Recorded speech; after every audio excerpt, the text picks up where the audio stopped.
Dressler and Stephen Brady here live in Bowling Green, Kentucky for round one of the 2016 Arenacross Tour season. We're here with the Valvoline AX Tour broadcast.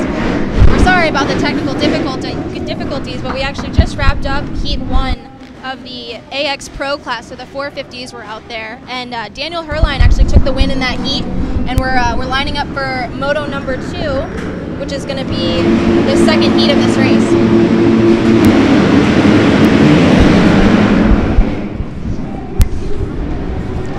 They're off, and Heath Harrison pulls the whole shot with a good run through the whoops. Looks like Harrison West in second. Travis Sewell makes a pass past Harrison.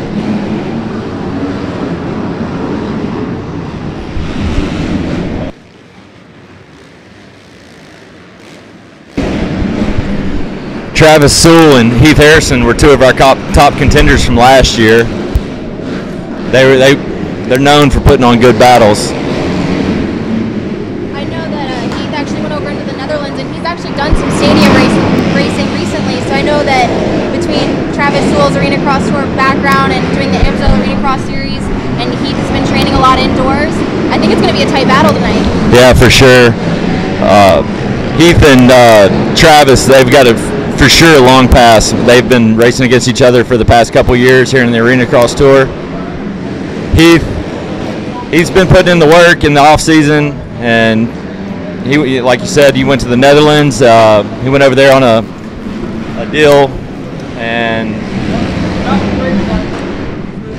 yeah, I know that he's back here racing in the States, getting ready for the upcoming Supercross season, and I know Travis Sewell's getting ready for those upcoming Arenacross races, so it'll be an interesting battle here tonight.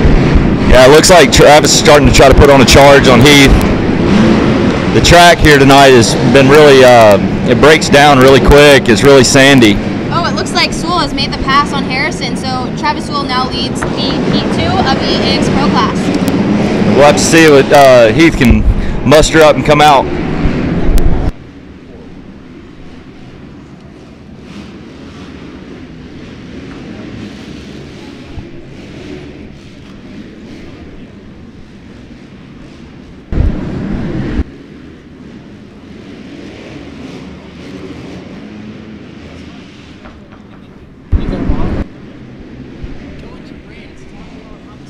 Oh, it looks like Heath just had a little bobble there on the finish line, but I know he's out there sporting that new gear, that FXR gear, that camo. It looks pretty sick from up here. Yeah, for sure. He's got the camo gear on tonight, rocking the number 1 from last year's AX Tour win. So it looks like it's going to be Travis Sewell after he kind of messed up the finish line there. So Sewell had a pretty decent lead on that last lap, and he's going to take the win and move on to the main event.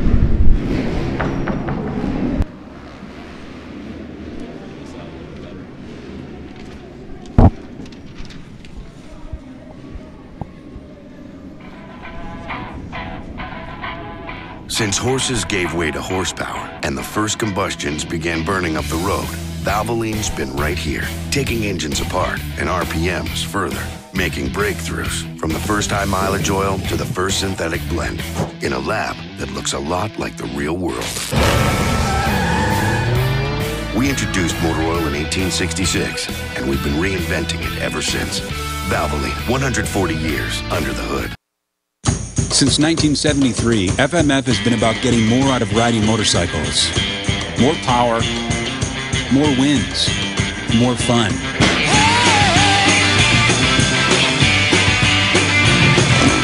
For 39 years, we've been rolling up our sleeves, building our factory, engineering and manufacturing the world's finest performance exhausts. Innovation and American craftsmanship makes FMF today's leader in performance.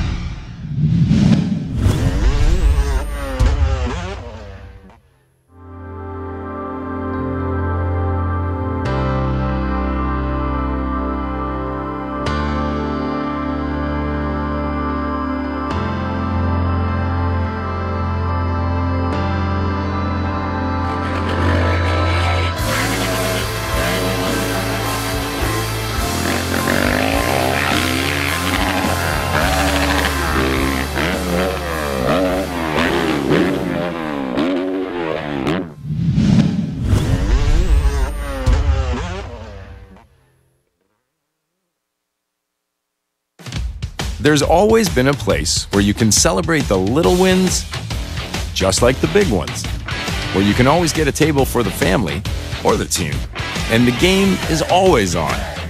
All of them, even darts. That's a sport, right? A place famous for food that was meant to be shared. Food that you can eat with one hand, so you can cheer them on with the other. Because if there's one thing we know about making people fans, you have to earn them. Boston Pizza will make you a fan. All right, we're back. We're back here in Bowling Green, and we have the women's all-star class out on the track right now. We have Mackenzie Mercado. She's here from Tennessee. She's been racing with the Arenacross Tour for quite some time. I remember seeing her out there on 50s and 65s. Now she's on an 85, and this all-star class is a basically a grouping of all of the women. It gives them a chance to all race together. I know that we have Courtney Gerald out there as well. She did the Vegas finals for the Arenacross Amsoil Series, so she's quite experienced out there on the Arenacross tracks. Yeah, I got to go down and speak with Kenzie for a little bit earlier today, and she was super pumped to be back in the Arenacross Tour, and she's out here on the new Husqvarnas, and she's her dad was really pumped to get her here this weekend and get started with the first round of the season. Yeah, I know they love coming to these indoor races because the track, although it's got some decent-sized jumps, it gives some of the smaller riders the chance to be in front of a crowd and to have this experience. And the track is actually a decent size because the parents can see everything that's going on. If a rider goes down, they're right there to help pick them up. So it's really good for kids that age. Yeah, for sure. Oh.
So we've got the 65 All-Star class on the gate right now, and it looks like those kids are pretty pumped up.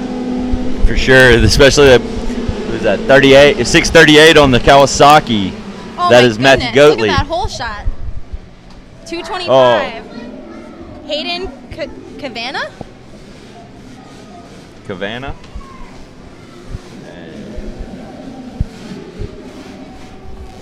Yeah, it's so awesome to watch these little kids ride. They're so entertaining.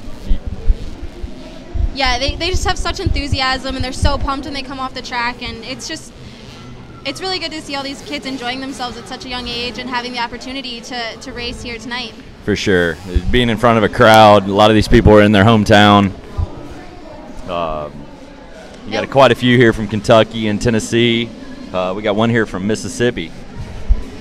It looks like we have a battle on our hands between the 225 of Hayden Cavanna and I believe that is Gage Key on the Kawasaki.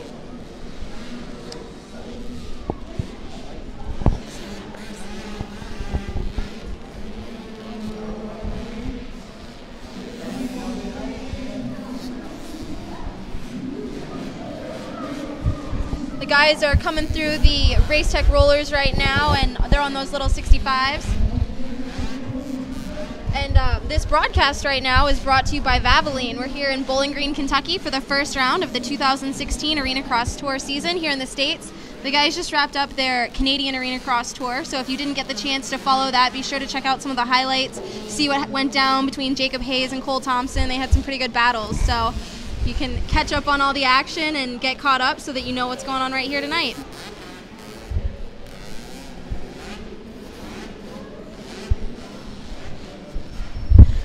We got the white flag out now. Yeah, it's the last lap for that 65 All-Star class. I believe that 225 of Hayden Cavan is still out there in the lead.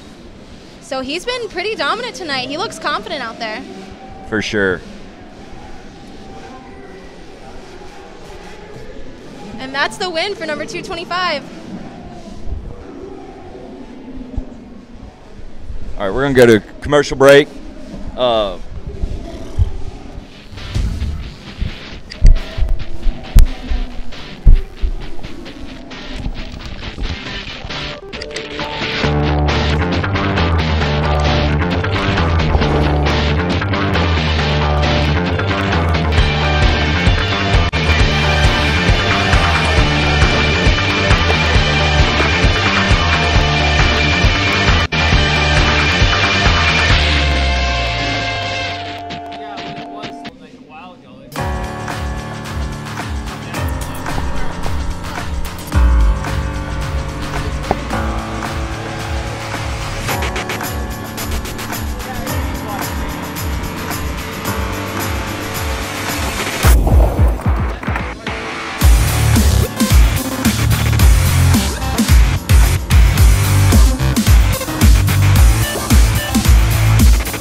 And we're back, and we have the IXSA Pro Heat 1. They're off and running. It looks like somebody had a tip over right before the rhythm section on the far side. I'm not sure who that was. I can't tell from up here.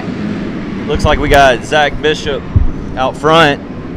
And Daniel Herline, he just made the pass through those Race Tech rockers. I know he comes from an extensive Arenacross Tour background and Arenacross in general background, so he's pretty confident out there tonight. Yeah, I think even Daniel had a top 10 at Supercross last year. I believe so. I know that he was pretty consistent, and I mean, I know he has some backing. I think he's with A&Y Racing, but still technically a privateer doing this all on his own, so it's good to see him out front right now making a little bit extra money as he heads into Supercross. Looks like we have another rider down in those Race Tech rockers. Yeah, Daniel's he's been to the tour quite a few times. I know he was here last year for a couple rounds before the East Coast Supercross started.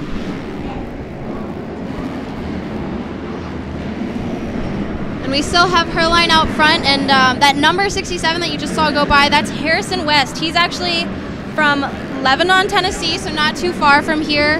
And I know he recently competed in the beat class in Loretta's, and he did pretty well. So it's good to see him moving up into this pro class here tonight. I'm not sure if this is his first pro race or not, but definitely his first pro race with us. Yeah, this is definitely his first race. I got to spend some time with him down in the pits. He decided this year he was going to move up and move it to the pro class and just try his luck there. But yeah, he had a really good run at Loretta's this past year. All right, and I think the running order right now is still going to be Herline, Zachary Bishop Burnett, and then the number 212 of Samuel Redmond running in the top 3. And Sam Redmond's another local boy from Tennessee. It looks like Herline's running into some lap traffic as he gets the white flag through, so he's got one more lap out there. Yeah. These riders tonight are having to really pay attention to the track. The track's breaking down, and it's really gritty. It's really slick. I was talking with Heath Harrison earlier, and he was telling me how he had to make some adjustments on his suspension and tire changes to try to get some better traction in here tonight. All right, checkered flag is out. It's going to be Herline, Zachary Bishop Burnett, the 212 of Samuel Redmond, and I believe 4th place is going to be crossing the finish line.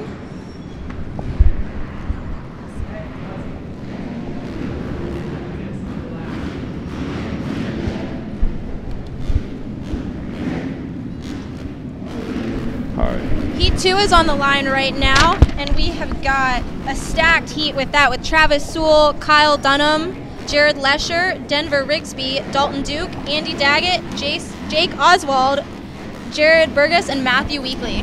Yeah, Matthew Weekly's making his pro debut here tonight.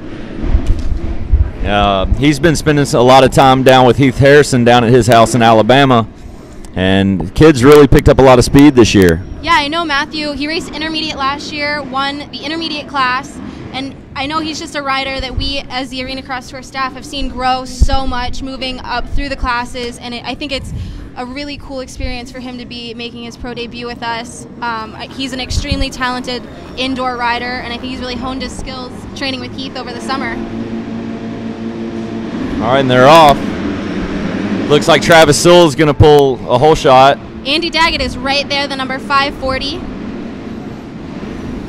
And I believe that's Jared Lesher on the Suzuki.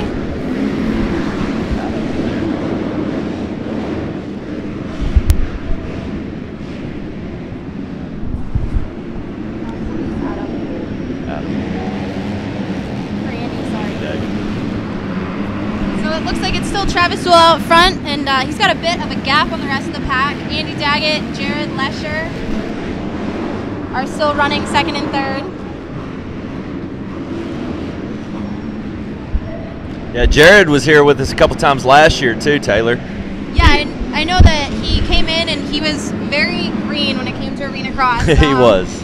We watched him in practice the first time, and we were a little bit unsure how the night would go, but he adapted so quickly to these type of tracks that it's super impressive. And I think that, you know, from there he went home, practiced some more Arenacross. He did a bunch of outdoor races. He went to Loretta's, and I know that his family is actually from up north, and they moved down to Georgia so he can train all year long. I believe he's training with Andrew Matusak down in Georgia at his track there. So I think that now that he's going pro, this is a really real experience for him, and he's trying to make a career out of this. So it's neat to see how he's changed so much just in the last year. Yeah, for sure. There's a lot of riders that come from up north and come down south and race the AX Tour and try to get a little bit better weather and try to get more prepared before the East Coast Supercross starts.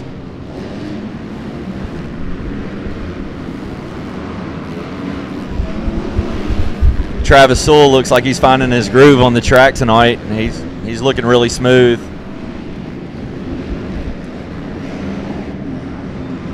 It looks like Andy Daggett and Jared Lesher are right on top of each other now as we are approaching the midway point of the race.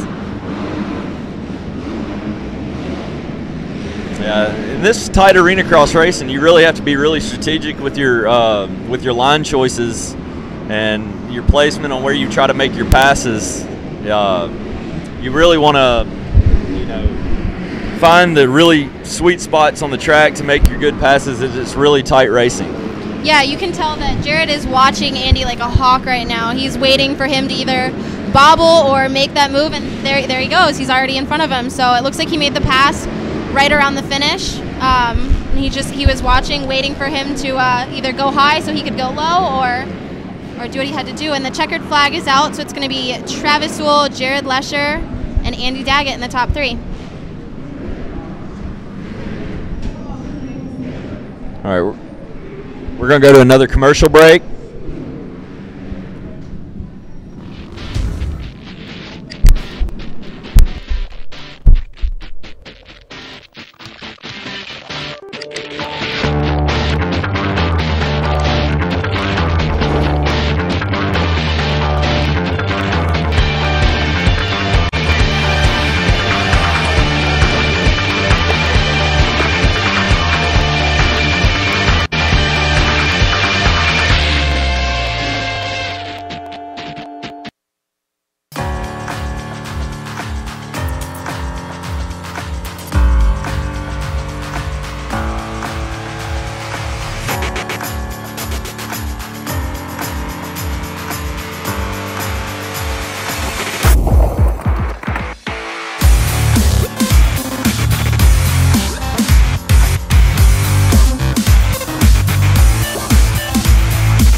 Quad All-Star out on the track right now.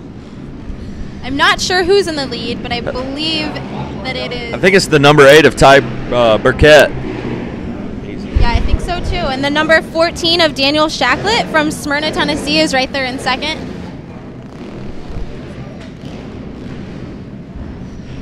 I can't personally say that I've ever ridden a quad, but watching them go through that Race Tech Rockers, that looks like it takes some skill. I don't know if I'd be able to hold on. Oh yeah, you really need to grip with those bikes. And with the way the track's rutting up too, it's going to be a challenge for these guys tonight. You know, when they leave off to take off the jumps, you know, them four-wheelers will kick you any way we'll loose. Yeah, I think it's crazy how much roost they actually spray up when they go through those turns, and just the traction on all 4 wheels. It shoots it almost up into the arena, up in the seats.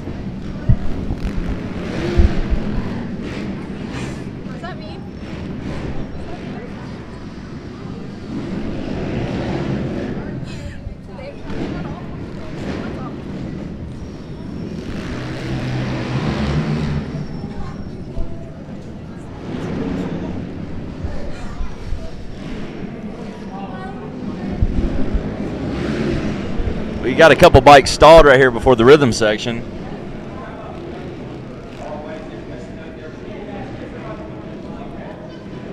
Got a pretty intense battle going on between the number 8 of Ty Burkett and who's that, number 5, Briley Harris. Oh, it looks like he's going for the pass right now.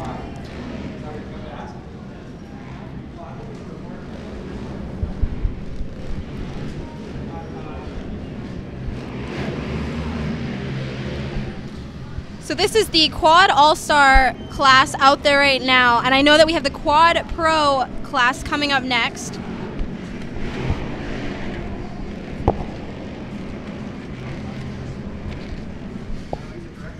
We got the white flag lap coming out now. These guys, man, I give it to them. They take a beating out there.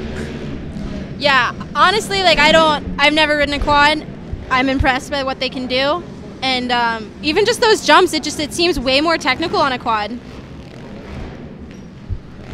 And the passing has to be difficult too. I mean, you know, it's got to be tight. The Arenacross tracks are tighter in general, so it's impressive that these guys can get out there and be competitive. Yep.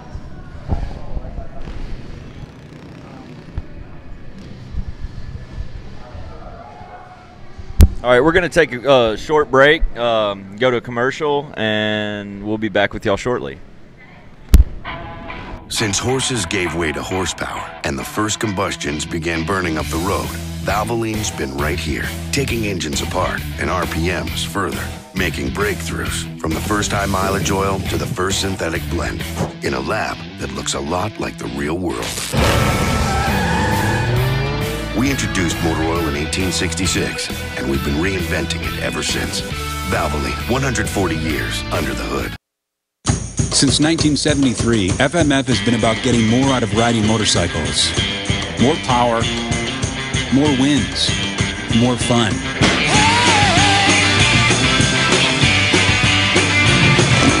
For 39 years, we've been rolling up our sleeves, building our factory, engineering and manufacturing the world's finest performance exhausts.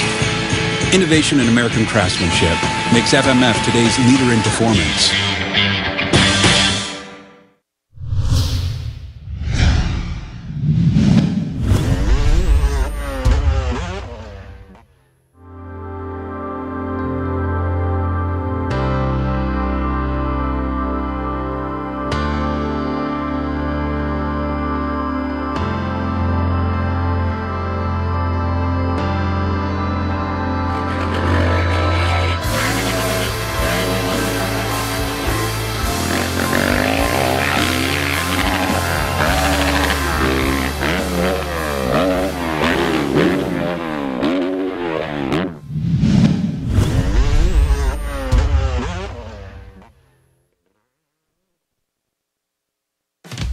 There's always been a place where you can celebrate the little wins just like the big ones, where you can always get a table for the family or the team, and the game is always on.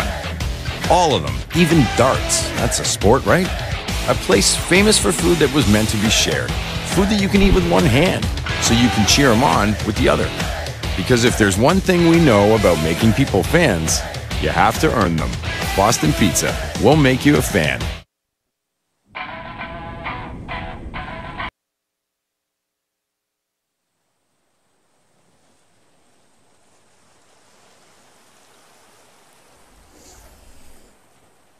It's a scorcher out there today.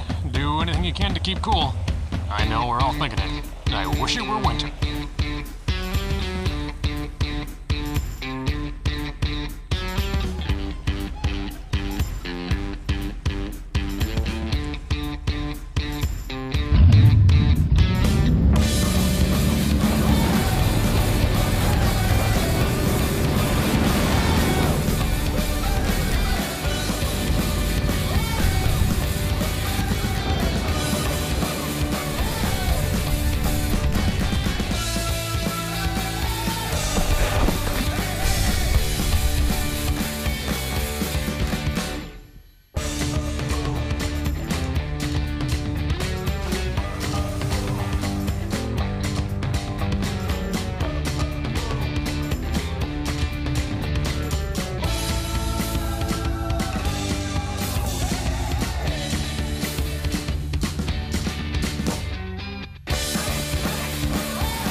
Fearless, invulnerable to fear or intimidation.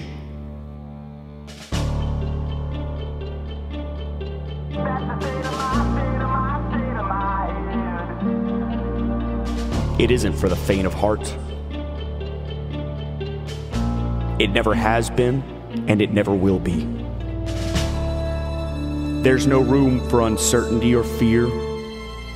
It's all or nothing. When you're in, and there's no going back. The weak will always fade away, and the strong may fall, but they will always rise. There's just you and fate. waiting to wage war at the drop of a gate. That's the moment of truth. In that moment, you discover what you're made of. You become more than what they thought you'd be, but what you've always really been inside. You become the face of Fearless, and you'll never be the same.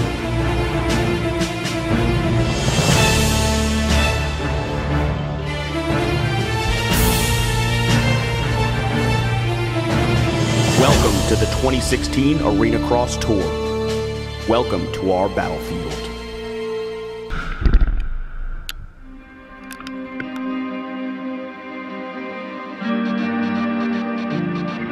That's the state of my head. That's the state of my head. It's been a long, bumpy ride sitting back in the saddle. It's time to get down, dirty up our knees into battle. Oh, come on, round up the boys, gonna make the walls rattle. Oh, our flag is tattered and our bones are shattered, but it doesn't matter 'cause we're moving forward. Round 'em up, let's go. Round 'em up, let's go. All eyes are seeing red, double vision from the blood we've shed. The only way I'm leaving is dead. That's the state of my head. They don't know where we've been. We got that concrete street skin. The only way I'm leaving is dead. That's the state of my head. That's the state of my head.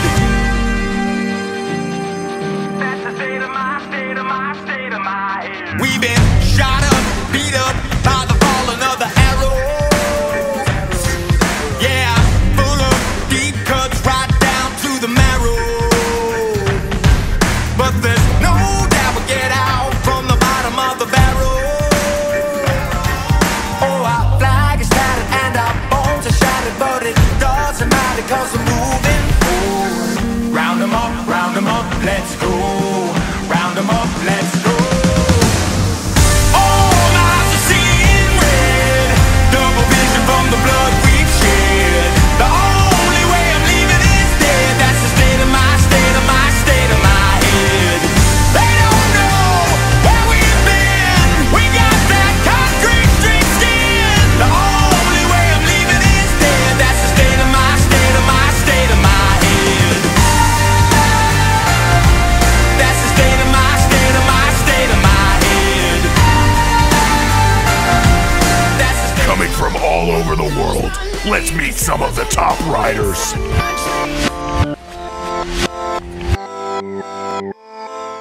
All right, Taylor Dressler here with Travis Sewell. Travis, you just qualified first in both AX Pro and AX Lights here in Bowling Green. How'd you feel out there in practice? I felt good. I've been riding a lot of Supercross, so it feels a little bit tight, but Daniel Herline and myself have been riding together a lot lately, so we're just having a little friendly competition with the whole practice thing.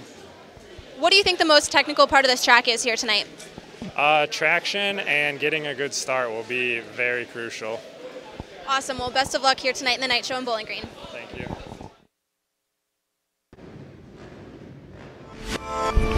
All right, and we're back here tonight in Bowling Green, Kentucky. We have the Quad Pro class on the gate right now.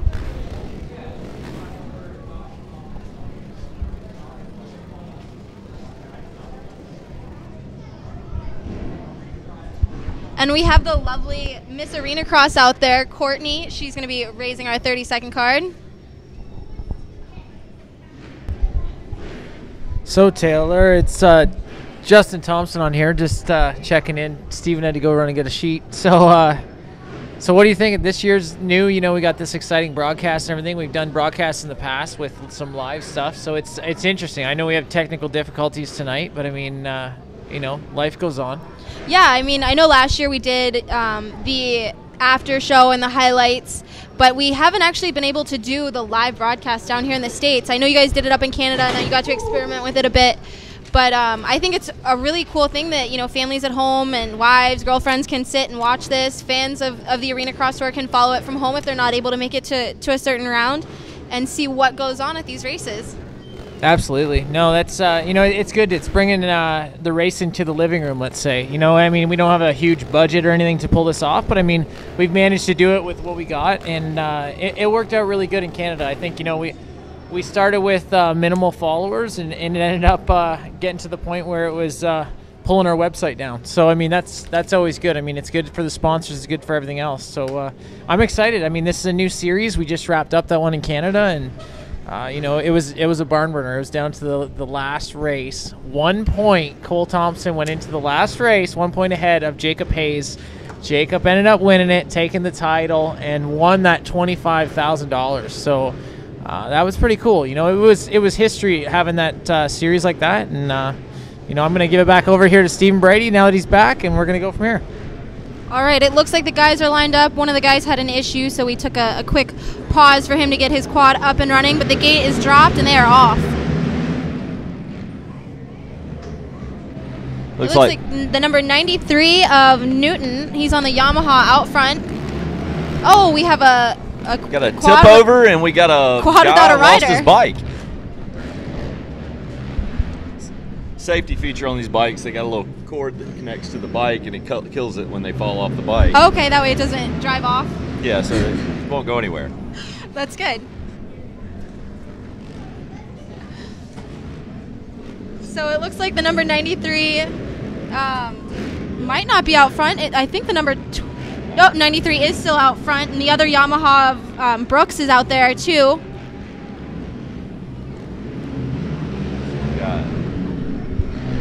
So it looks like we have Newton. Yeah, Newton is out there in the lead with the number 3 of Brooks. And I think that Royalty and Harrington, they were the two that went down early in the race. They're back up and going. So all 4 riders are on the track, and we have a battle on our hands. It looks like 21 of Harrington stalls it, coming after the finish line catapult.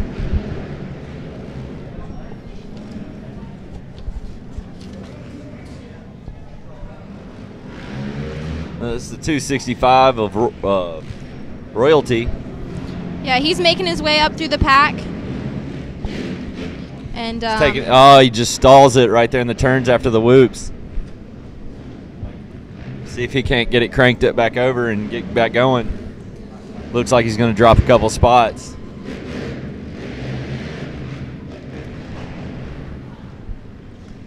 The number 3 of Brooks is out there, and I think that he's one of the only riders that's been really consistent this race and not had any issues. So I know the checkered flag will be thrown soon, and I believe he is still the one in the lead right now. White flag is out.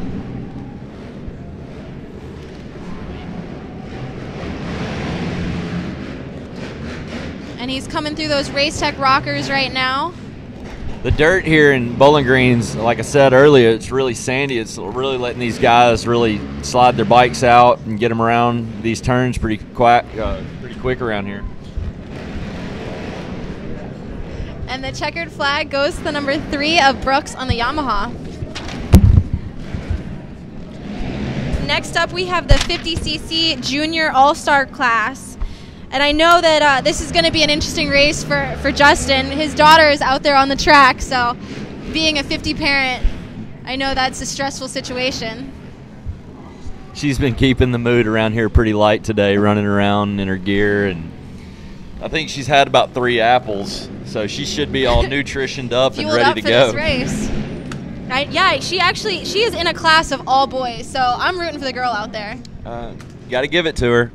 She's came down all the way from Canada. From Canada. Factory ride. Mom loaded up the car, brought the bike down, suited her up. Mom's on the line with her and everything. And she's got a pretty good training mentor too. Cole Thompson back home probably gives her a few pointers. So in this race, we have the number 6 of Cruz Myers. We have the number 16 of Bella Thompson, number 48 of Carter Ward, the number 50 of Kevin Main, 545 of Alex King, the 556 of Alexander Goatley, 625 of Jackson Pierce, and 718 of Bobby Billings. And it looks like they are off and running.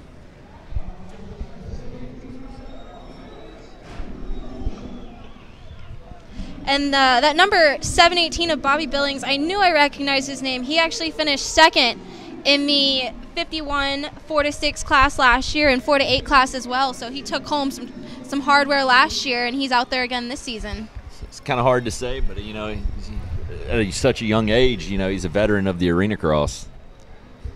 Yeah, if he sticks with it, you know, we'll see him out there in the pro class one day. Yeah, and you never know, move all the way up to Supercross. The little guys are out there and they are killing it, going through the race tech rockers, which probably feel like pretty big jumps to them out there on those little 50s. It's so fun to go out here and watch these little kids race. I think the parents are more out of breath at the end of the race than the kids are. You know, they're running up and down chasing the kids. Yeah, and I think it's super cool for them to be a part of this, and I think that this is probably my favorite class of the entire night, because these kids are so excited to be out there, and when they get their trophies at the end of the night, it's so exciting to see. Yeah, place really doesn't matter too much to these kids. They just love being here.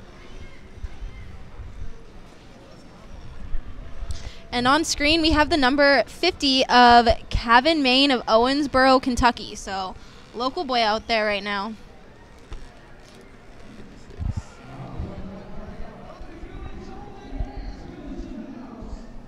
White flag is out for these little 50 guys right now.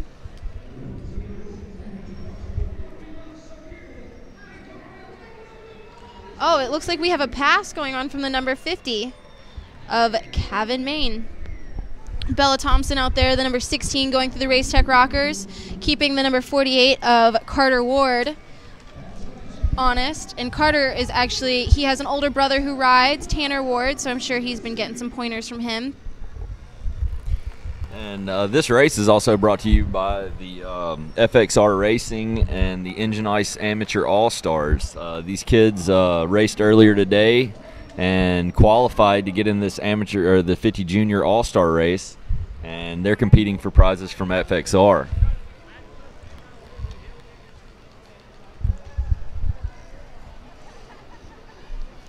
Later on in All right, and we're going to take a short commercial break, and we will be back here in Bowling Green shortly. Since horses gave way to horsepower and the first combustions began burning up the road, Valvoline's been right here, taking engines apart and RPMs further, making breakthroughs from the first high mileage oil to the first synthetic blend in a lab that looks a lot like the real world. We introduced motor oil in 1866, and we've been reinventing it ever since. Valvoline, 140 years under the hood. Since 1973, FMF has been about getting more out of riding motorcycles. More power, more wins, more fun.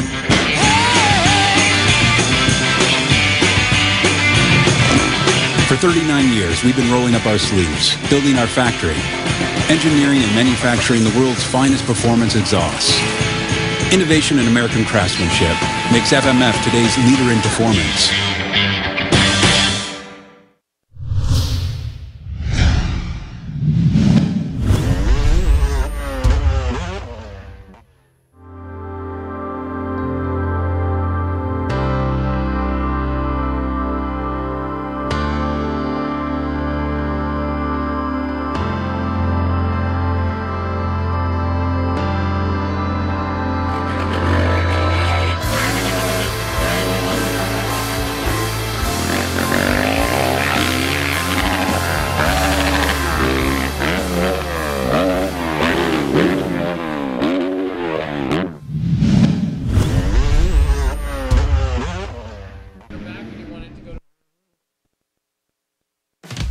There's always been a place where you can celebrate the little wins just like the big ones, where you can always get a table for the family or the team. And the game is always on. All of them, even darts. That's a sport, right? A place famous for food that was meant to be shared. Food that you can eat with one hand, so you can cheer them on with the other. Because if there's one thing we know about making people fans, you have to earn them. Boston Pizza will make you a fan. All right, and we have the AX Lights Pro LCQ out there on the track right now. I believe that the leader is the number 828 of Matthew Weekly. This will secure his spot into the main event for him. which would be pretty awesome if he qualifies for his first main straight out of the gate, being that this is his first pro race.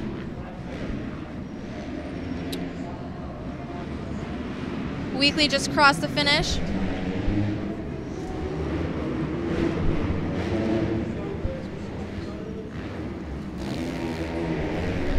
The 828 is actually Hudson Parks from Chillicothe, Ohio. He's riding the KTM, sponsored by Custern Power Sports, Fly, Oakley, Micah Metals, DT1 filters, Race Tech suspension, and Nilo. And you can see the number 8 just went through the Race Tech rockers, and that is Banks Hovey of Orlando, Florida. I know that this is one of his first pro races as well. So he's just getting comfortable out there, trying to make a spot in the main. It looks like he just went down right before the finish line. Oh, hopefully he can get back up.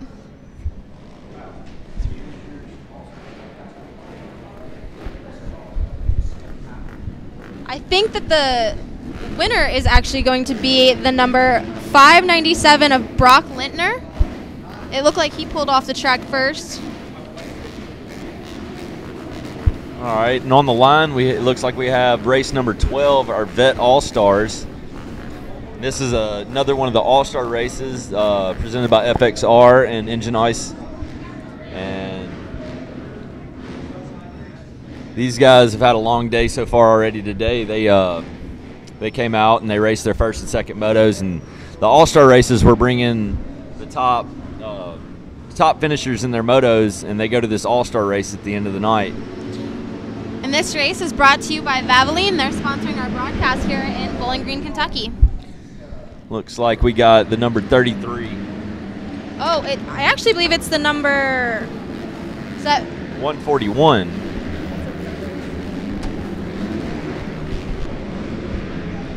This is a pro race.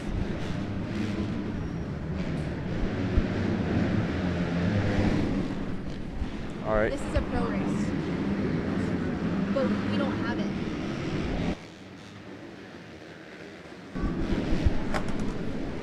All right, our difficulties here in the booth.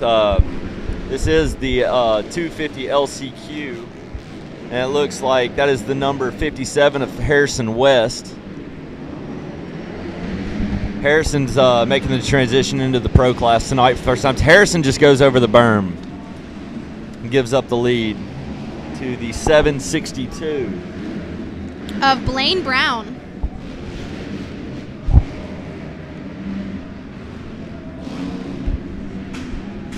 Looks like he's got into a little bit of carnage here in the race. Looks like he's missing one of the side number plates off his bike. Harrison's still struggling to get off that berm. Looks like he may have got caught up in a tough block. I believe that number 128, Kyle Durham, just made the move into third place. And Harrison West still trying to get his bike started out there.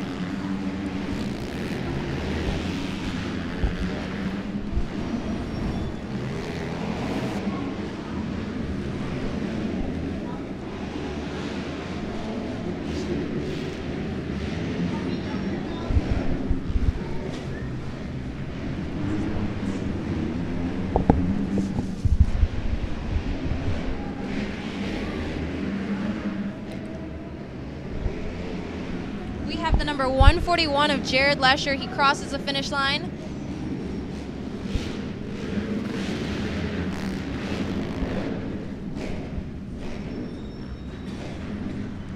And we're going to break for commercial. We'll be back shortly.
Okay, we're back for the Vet All-Star here. Justin Thompson, and I'm here with Billy. Billy Big Waves here in the booth. Hey, man, welcome to be back, man. I missed this whole dog and pony show. It's great to be back. Yeah, no, it's a little bit of a journey. What are we, 50 hours from where we were a couple weeks ago? I don't know. I drive slowly, so. Oh, no. No, that's not good. That's not why we showed up here. Did you say something about him? Because every time you come on. The whammy. Am I coming down south and putting the whammy on people? I did not mention him. I looked at him. I did look at him. You did look at him.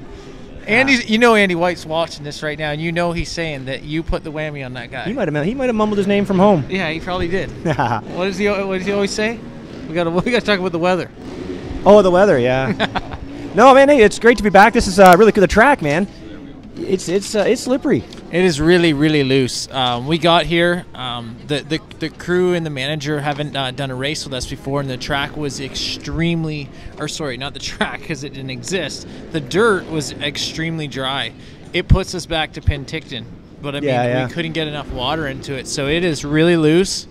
It's really broken down, and this place always tends to be really ruddy, but this track out here right now is getting destroyed. Yeah, and the guys you watch, for example, watch Heath Harrison go around there looking for that outside line. He's just moving it like a foot every time he goes around on that big 450. Yeah, honestly, the berms even from the morning till now have moved at least a foot or if not more. He's trying to make it an oval. It's basically he's making it an oval with he's pushing them so hard. But but hey, I ask what's underneath there, because I know after the finish line double it's lime. It's not a cement base, so it's lime. Yeah, this is a traditional horse arena, and I have to admit, we put so much emphasis on our Canadian program. It might have rightly so. It might have dwindled our turnout here a little bit because the effort wasn't here. But you know what? In all, we had to do what we had to do up there.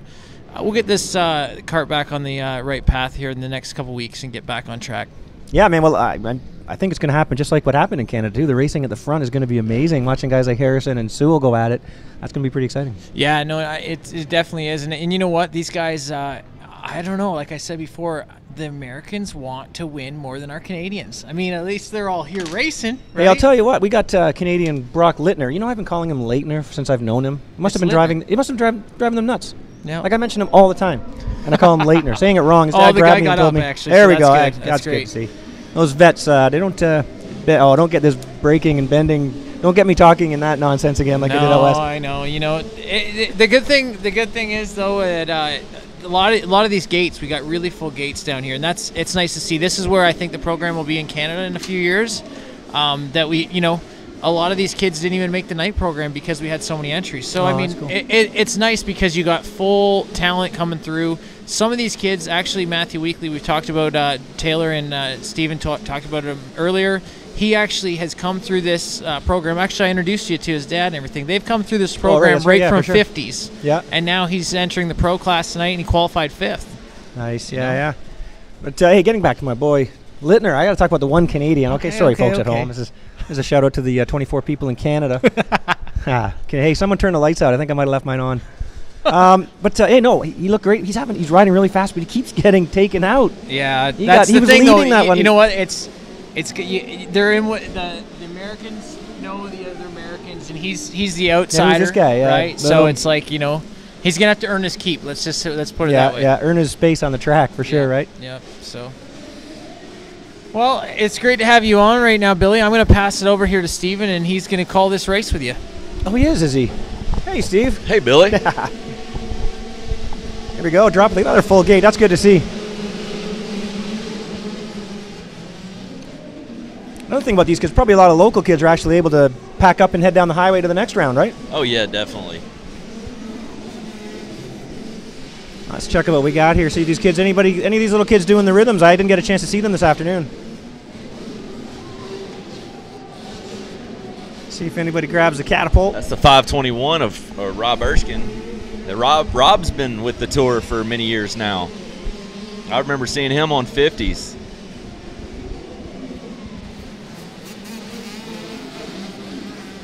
And this track's a battle within itself for these younger guys. They come out there and ride the track after all these big bikes and the ruts and everything, and it's definitely a challenge for these younger guys. Well, plus they come in, right, and the pros have been on the track, and the berms have been pushed. The ruts are different. I mean, the entry lines are all different. These kids come in like, wait a minute, what happened? Why, yeah. Where was my line? Why is this all moved over? Yeah.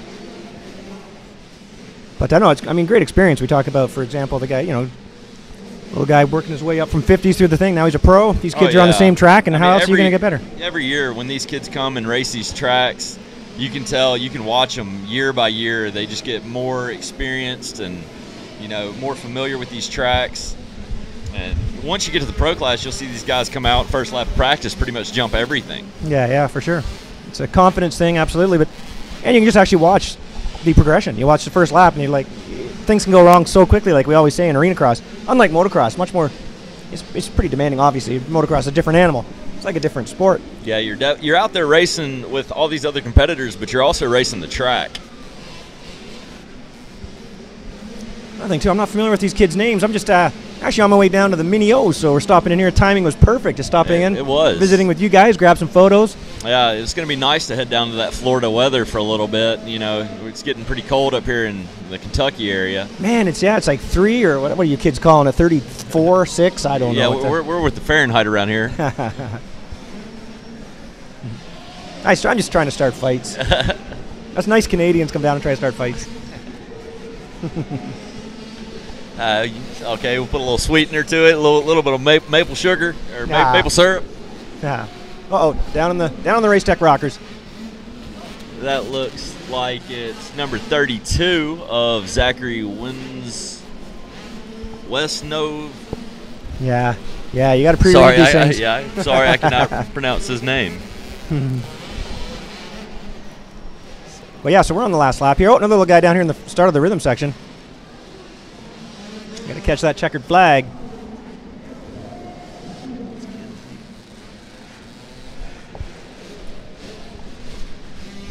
All right, we're going to go to a short break and let them get all lined up for the next moto.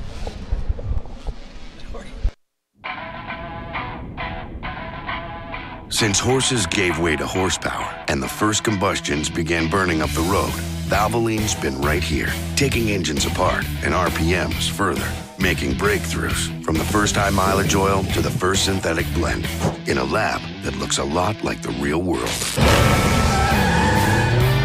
We introduced motor oil in 1866, and we've been reinventing it ever since. Valvoline, 140 years under the hood. Since 1973, FMF has been about getting more out of riding motorcycles. More power, more wins, more fun.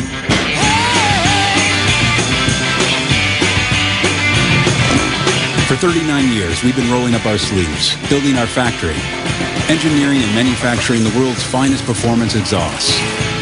Innovation and American craftsmanship makes FMF today's leader in performance.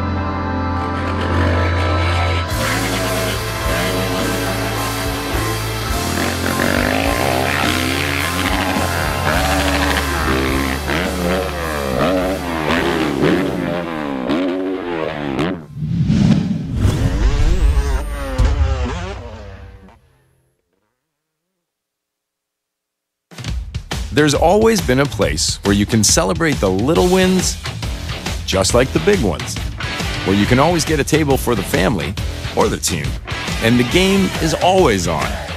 All of them, even darts. That's a sport, right? A place famous for food that was meant to be shared, food that you can eat with one hand, so you can cheer them on with the other. Because if there's one thing we know about making people fans, you have to earn them. Boston Pizza will make you a fan.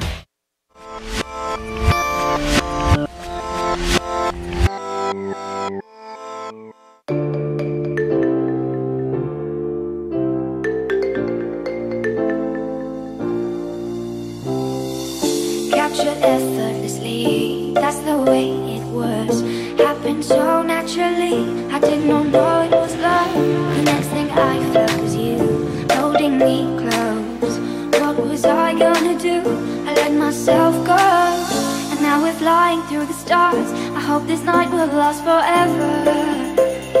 Oh, oh, oh, oh. Ain't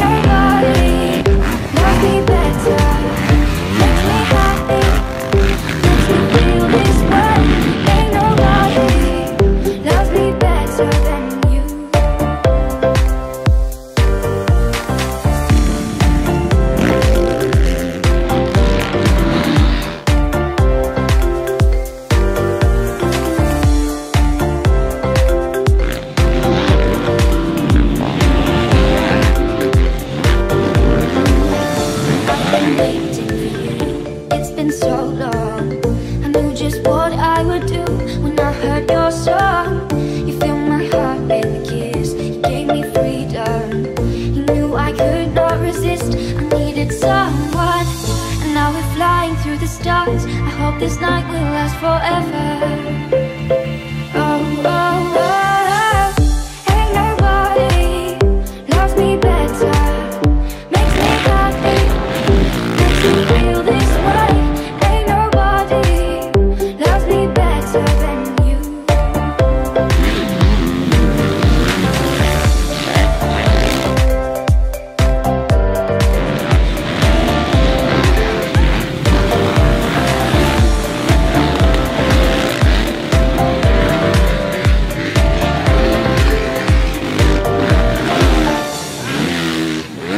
First you put your arms around me, then you put your charms around me. We stare into each other's eyes, and what we see is no surprise. Got a feeling lost for treasure, and a love so deep we cannot measure. Ain't nobody love me better. Makes me happy, makes me feel this way. Ain't nobody loves me better than you. Ain't nobody loves me better. Makes me happy, makes me feel this way. Ain't nobody loves me better than you.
Here at Royal Distributing, Canada's largest powersport retailer, we know the sports, we have the parts, and we have the gear. Our #1 goal is to get your order delivered on time for your ride or race day. From motocross to marine, snowmobiles to street bikes, bicycles to ATV, and everything in between, Royal Distributing will pick it, pack it, and get it to your door quickly and at the best possible price. In-store, online, by phone. Royal Distributing. It's that easy.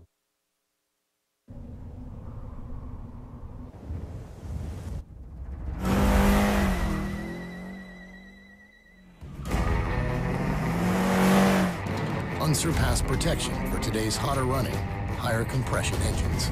Valvoline with next-gen technology.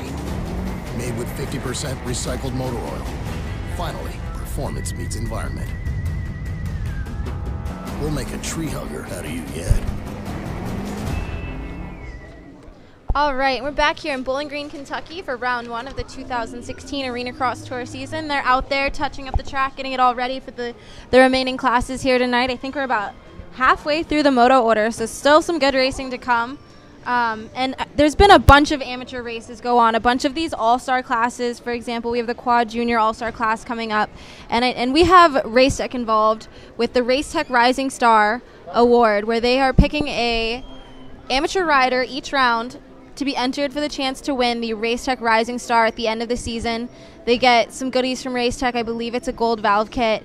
And I know that the last 2 years that we've selected a kid at the end of the season, they get a huge check. They get to come out in the opening ceremonies, and we try and pick a rider that we have seen really improve. Maybe, you know, he had a really bad first moto and he came back and won his second moto, and just determination and was able to do that. Or maybe just somebody who improved skill-wise, not so much coming through adversity or anything, but we just try and find a very deserving rider for that award. Yeah, last year, wasn't it Kinsey Bricado? She was riding, was it 60s? Yeah, she was on the smaller bikes then, and she got the Racetech Rising Star. And I believe the year before that was Wyatt Fontenot.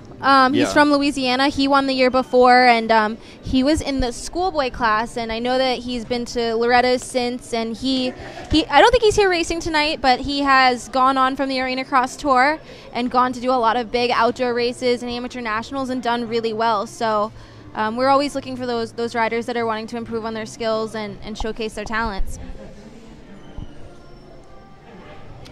Looks like they have the final touches and the flaggers are taking their positions. We're going to go to a short commercial break before we come back with the Quad Junior All-Star class.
All right, and we are back here in Bowling Green, Kentucky. And I'm not sure what's on the gate right now. It looks like they might have switched up some of the classes.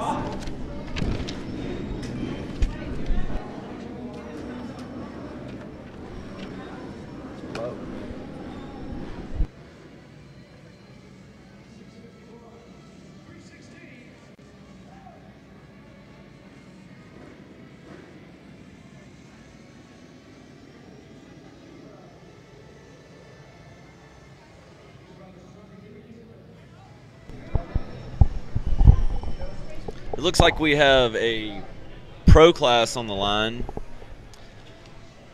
We're still having a couple difficulties with our paperwork up here in the booth.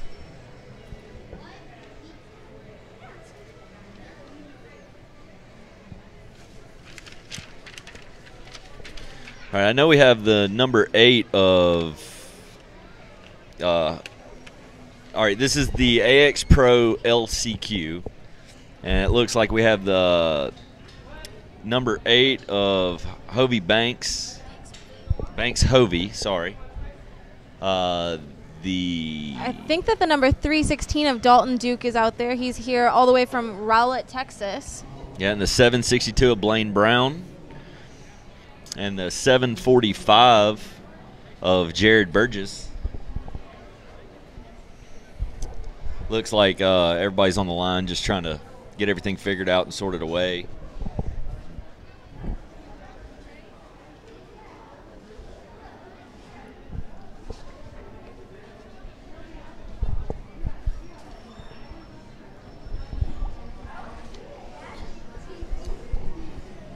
And I know that the Arenacross Tour actually has some big announcements coming up. I know one of their more recent announcements is the partnership with Royal Distributing.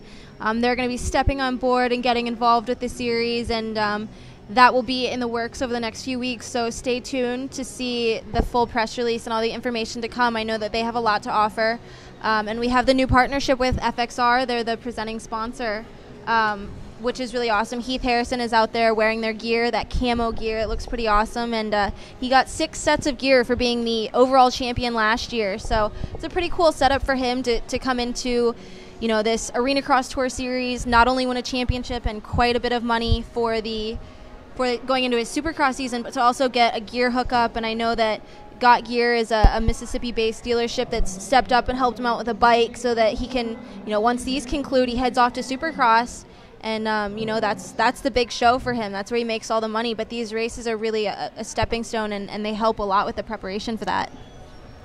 Yeah, it looks like they were just waiting on the 290 of Denver Rigsby. Don't know if he had any bike troubles or something back in staging, but it looks like he's up to the line now. Looks like his mechanic's getting his gate ready. And hopefully we'll get this gate dropped here shortly. And we have the broadcast here tonight brought to you by Valvoline. Valvoline is going to be doing this broadcast with us, and we're so fortunate to have them on board because it really allows, you know, the people at home to be able to keep up with the riders that they have here tonight, even though they may not be able to attend, so they can see all the action right from their, you know, their phone or their computer at home.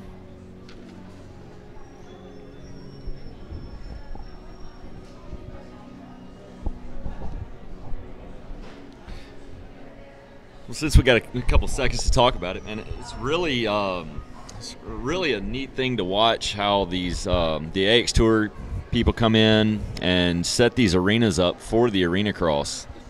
Justin and his crew come in, and in a matter of hours, they shape the dirt, get it set up for the race, and get all the lights and all the staging and everything else all set up. And it's just amazing how quickly they can put together this this awesome track.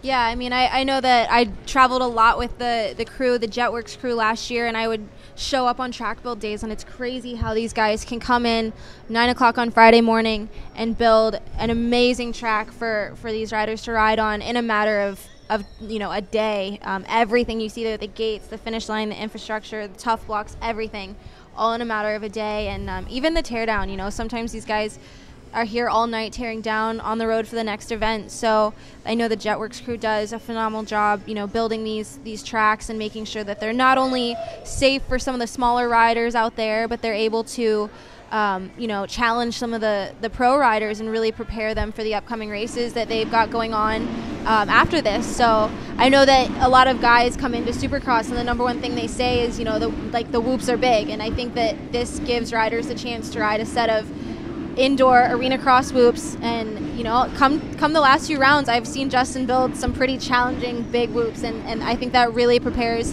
the guys and gives them a chance to build up their confidence so that when they get to Supercross, if it's their first time, their first year, they've been there, done that, and they're not scared. Yeah, I mean, there's definitely obstacles in the tracks that Justin builds that are, you know, for all skill levels. It looks like we're about to go. Looks like it's going to be the 280. Yeah,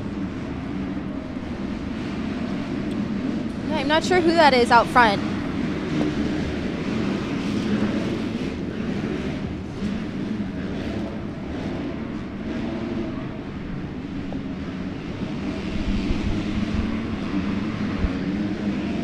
It's the 497 of Brock Lettner. I think he's running in second right now. Seeing if he can't chase down that leader, get up there, get up front.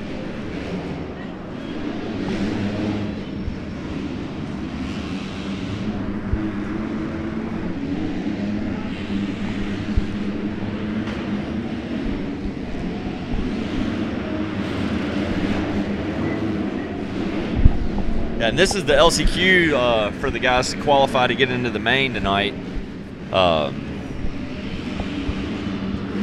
Yeah, the top 2 spots will transfer into that main event, and the top 6 guys from both the AX Pro and the AX Lights will transfer into the big Clash for Cash race, which is where all the money is. So this is, you know, if you haven't made it to the main yet, this is your chance to make some money tonight. So it's all on the line for these guys. You can even tell they're out there banging bars.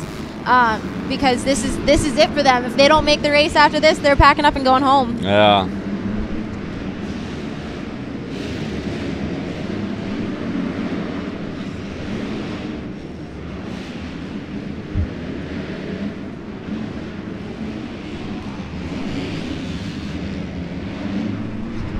The number 280, or I believe it is 126 actually. Well, 128. Kyle Durham of Owensboro, Kentucky is out there leading this LCQ. He's going to try and secure his spot in the main in front of his hometown crowd here, and he's got the checkered, so he will head to the main. And I believe that is Lettner, Brock Lettner, the 597, all the way from Canada. He's going to clinch that second spot. Them 2 guys are going to take it to the main. They are. And we're going to take a short commercial break, and we will be back shortly.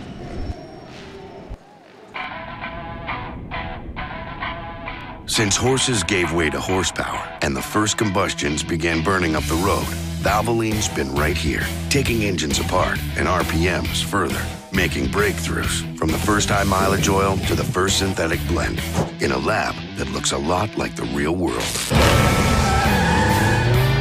We introduced motor oil in 1866, and we've been reinventing it ever since.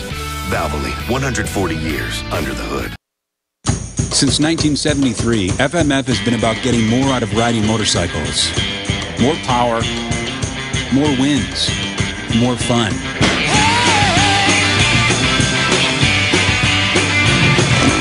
For 39 years, we've been rolling up our sleeves, building our factory, engineering and manufacturing the world's finest performance exhausts.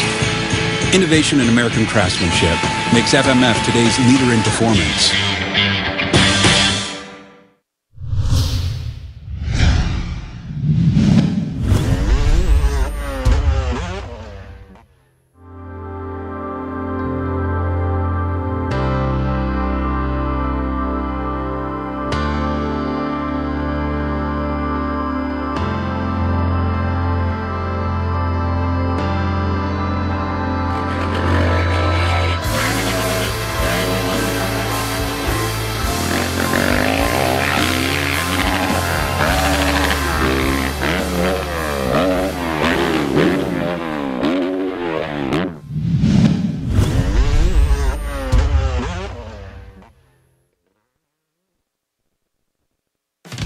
There's always been a place where you can celebrate the little wins just like the big ones, where you can always get a table for the family or the team. And the game is always we're back on. live, and this is the Quad Junior All-Stars. And that looks like the 743 of Case and Eubanks out front. Close chase of the 93 of Jeremiah Newton. It looks like we have 2 hometown boys from right here in Bowling Green, Kentucky. Mason Moxley and Kaysen Eubanks are from right here in Bowling Green. Moxley's staying right there with the pack. It looks like Mason Turner, number 21, takes a checker flag.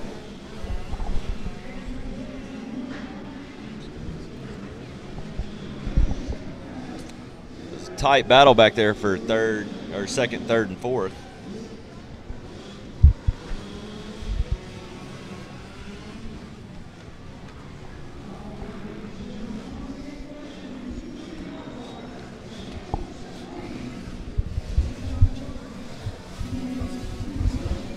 All right, we're going to take a short commercial break, and we will be right back.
All right, we are back here live in Bowling Green, and we have the Super Mini All-Star class out there on the track right now.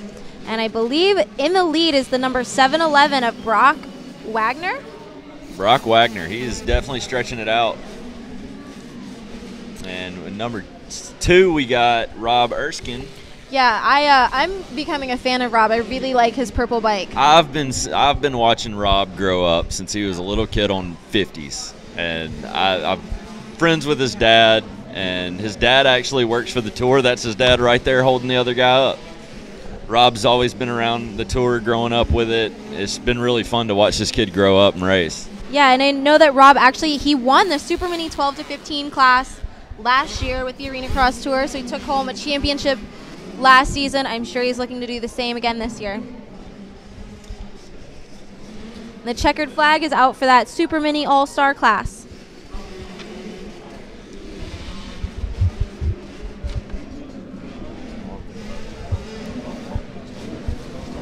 And I know that we have the pro main events coming up, and I think it's going to be a tight battle between Heath Harrison and Travis Sewell. I know in qualifying that Travis topped the leaderboard in both 450 Pro and 250 Pro, and he had the fastest lap time with an 18.6. Yeah, you also can't count out Daniel Herline. He's always a front runner.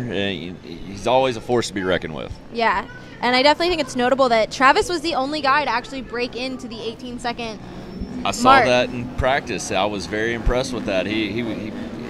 Travis carries so much speed through the turns, and he is so smooth, and smooth is fast. And he always comes in, and he's at the top of the leaderboard every week on lap times. He's very consistent, and along with Heath Harrison also, he knows how to charge the track, put down fast laps, be consistent, stay on the bike. And I mean, last year Heath stayed consistent throughout the whole season, had a couple ups and down motos, but in the end, if you can stay consistent, stay on the bike, you'll be at the top at the end. And actually, speaking of Heath Harrison, we have a guest appearance, and I'm not quite sure. I think we just have a floating head coming up. Can't really see the rest of him. He's wearing the new camo FXR gear. Heath, what do you think about this new gear you're wearing? That's pretty sweet. It's one of a kind for sure, and I don't think too many guys are going to wear it, so I chose to wear it. Yeah, I don't think you kind of blend in. I see you're wearing the camo gear tonight. Yeah, everybody's commenting like, I can't even see you. It's just your head out there floating. I'm like, that's what my point was, man. Floating bobblehead. Yeah, what up? So, Heath, how do you feel heading into these main events tonight? I feel good. It's all about getting a start and staying clean. The track's really tough tonight. It's slick, loose soil. And Travis and all the other guys have been riding really good, so it's all about getting a start and staying clean. Yeah, we were just talking about Travis and Daniel. Both of them came in with some really quick, fast practice lap times. And, we were just saying how This tour it's all about being consistent and trying to stay on the bike and just try to put in good, solid motos throughout the whole season so you'll be right there at the top at the end. Yeah, for sure. That's kind of what my idea was last year, and it ended up working out really well. And that's kind of my plan for this season. And I want to try to continue what I did last year and see if I can work it out. Yeah, and just want to give a big shout out to everybody that's been helping me. Andy with FXR, the whole Jetworks crew, Justin Tom, that guy's been awesome to me, and God Gear Motorsports, my whole family, my mom, my dad, my brother, and my sister, and just everybody. Thank you. Yeah, Heath, and I know you've been doing some training in the off season. Well, technically you haven't really had an off season because you were doing some racing. What do you do training wise? Yeah, I work with the guys, Kyle Thompson with Frank Fit, and I do a bunch of Frank Fit during the week, and then also riding and putting in motos and stuff like that. But been mainly as far as the physical stuff, just doing the stuff with Frank Fit and trying to get that in. Okay, so with Frank Fit, I've done a few of the workouts with the guys out at the Jetworks compound. What would you say? Well, actually, you have to get down there. You have a moto going on. You got to go. Yeah. Well, Heath Harrison, it was great of you to stop by the booth today and, come hang out with us. Yeah, for sure. And I'd like to thank everybody that's tuning in tonight, and hope y'all are enjoying. Yeah, I'm definitely going to enjoy seeing the bobblehead out there. Hey, I'm there. Hey, you're there. Just look for the helmet. I'm there. Hey, I want you to give it. There's some sweet FXR gear there. Just look for it. You'll find it. Blends right in. We'll go out there and give her the berries, my friend. All right, thank you. All right, we're going to break to a commercial as they do some track work out there.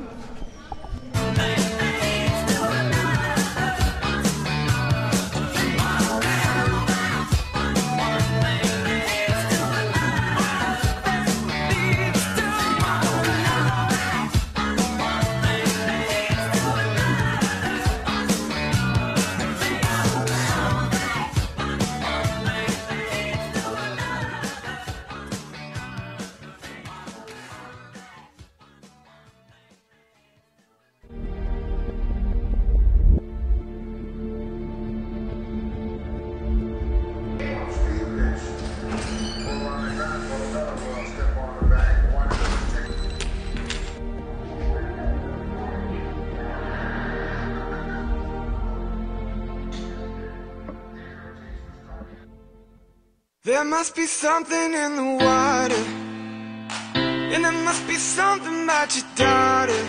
She said, our love ain't nothing but a monster.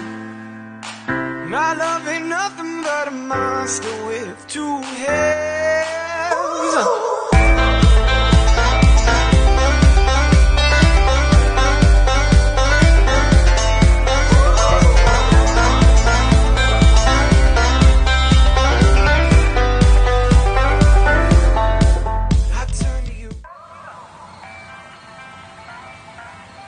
Really, Dix? What were you doing last night? What are you talking about? You think nothing gets done around here when you and Justin are here? These bikes don't build themselves. Well, I kind of want to make it through a moto or two. Well, you made it through 20 of them this year. I think you got pretty lucky. You got more shooting up there or what? This all started for me back in 2010. Liam O'Farrell was looking for some help to get through the season. He was working on a deal and it fell through, so I told him I could probably work on some sponsors, get a deal put together for him, and it just basically started snowballing from there. The next year I kept it going, put a deal together with Topher Ingalls and Nathan Bless, and after that we started working on doing something with Honda down the road with our rider training, that kind of thing. I put a deal together with Tyler Medaglia in the meantime, and we just kind of kept building it from there, and now I'm here with this guy a few years later, and yeah, it's been going good. Motocross is definitely a huge risk.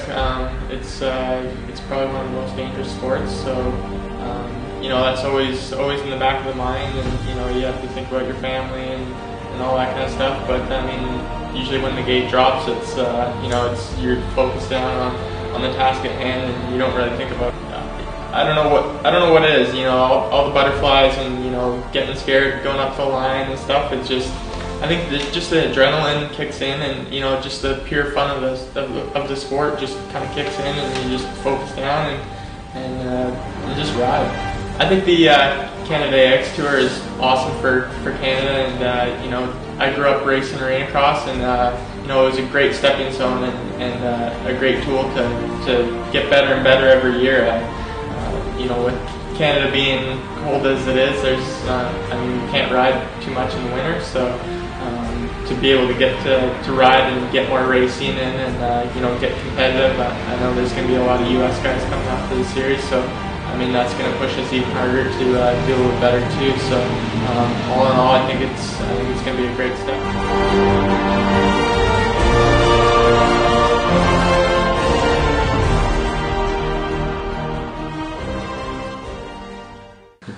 Really, Dave? This is what I'm talking about. How are you going to be my backup rider when you're eating that junk food? Come on, man. We just finished a long, tough season. It's the off season now. Come on. Dude, it's always training. How we doing, man? Come on. Thanks, everyone. Enjoy the Arenacross.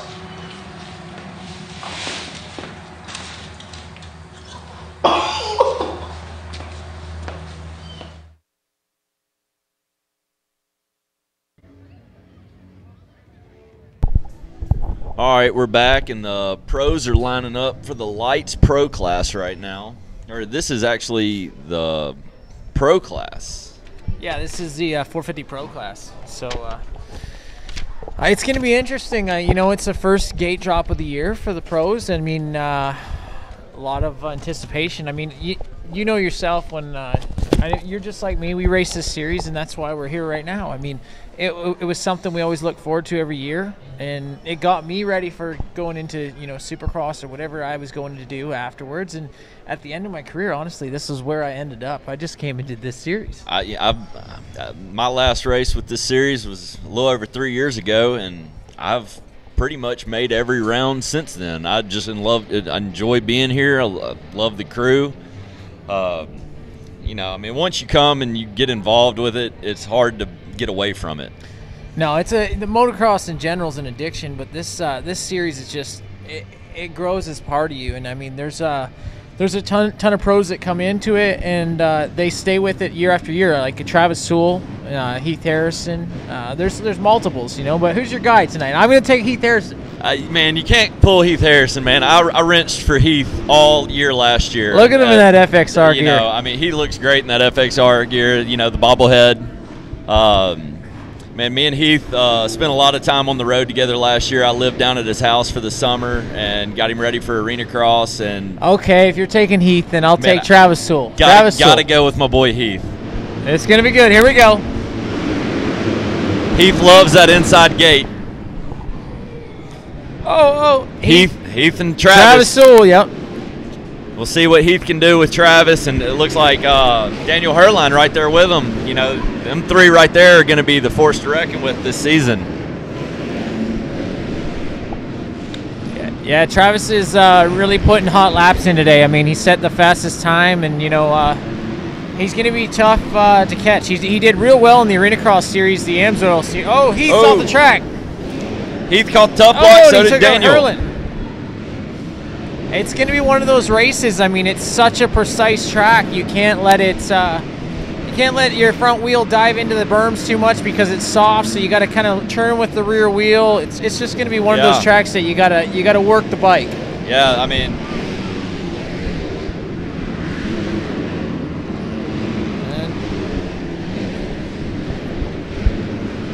643. That's Jake Oswald. He's all the way here from Alpine, California. Yeah, it's pretty impressive. We're getting a lot of recognition with this series, and it's nice to have the Valvoline IXSA Tour Live broadcast, so people around the world can check this out. I mean, we got viewers from Australia, we got viewers from over in England. It's a world-renowned thing right now. I mean, There's another boy running in fourth. That's another one of my hometown guys, Zach Bishop, and he's been running the tour for a long time. He just takes a digger. Hey, you can't talk. You can't whammy. I'm gonna have to quit talking about the guys. I mean, Andy White, who's listening right now, knows that we can't talk about anybody on this broadcast, so we end up putting them on the ground.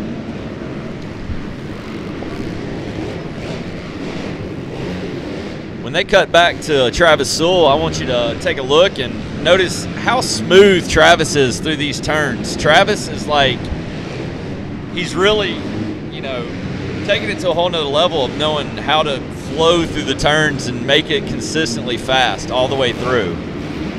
Well, now that they're getting into lappers, look at how it's tightening up. Travis is trying to fight through. Look how close Heath has reeled him in now coming into these lap riders. You know, this was a big thing that changed races in Canada. I mean, it was the Cole Thompson, Jacob Hayes thing. I mean, it seemed like there was other guys like Bobby Canary that were right in the hunt and Chris Blouse, but it seemed like those two always found each other. Like they got magnets on them. Yeah, they just find every race, each other every round. I mean, we showed a highlight reel earlier, and I don't think there was one single shot in there that one of those two didn't bump into each other. And, I mean, this is reminiscent from last year. I mean, I'd sit down on in the pit box, giving, Heath his laps and everything. And I mean, every week it was Travis and Heath right there with each other.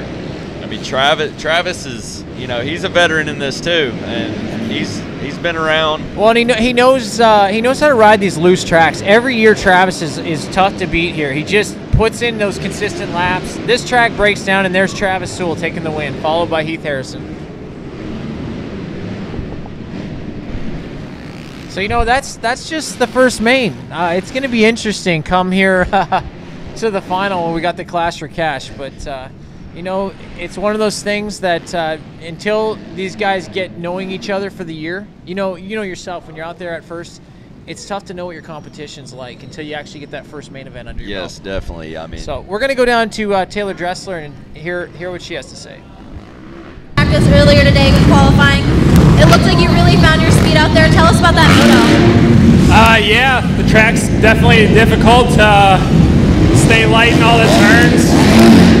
And when you do it good, it's great. When you mess up, it's really tough. So hopefully my starts keep going the way they're going and have some fun. Awesome. I know you have a bunch of sponsors that helped you get here tonight. Let's hear those. Yeah, Dan Jackson, who's here, huge part of Woodstock KTM. They've been helping myself and my team out huge this year. Tom's not racing, keeping our bikes hopefully better than everyone else's. And Thor Parts Unlimited, Novik Gloves, 100%. Don Jackson from Amsoil's here also. Huge thanks to him for supporting us, and Decal Works and everybody, just thank you. Awesome. Well, best of luck here tonight in the Clash for Cash. All right, Heath Harrison, you were last year's Clash for Cash champion. You're second here tonight. How does it feel to be out here racing Arenacross again? Yeah, it feels awesome. I always love racing with Travis and Daniel, and it's always great to race guys like that. What do you think the most technical part of the track out here tonight is? Honestly, getting traction. It's so loose, and it's really hard just to put your power to the ground and not slide out. Awesome. Well, best of luck here tonight in the Clash. And we have the third place finisher, the number 393 of Daniel Herline. Daniel, how did that race go for you? It went good. Didn't quite get the start I wanted. I was able to mix it up with Travis and Heath. They're both riding really good. Heath made a little mistake in the beginning and got a little sketchy, landed on a hay bale, but pulled it out and it was all good. Rode consistent and finished third. Awesome. Well, best of luck here tonight in the Clash for Cash. Thank you.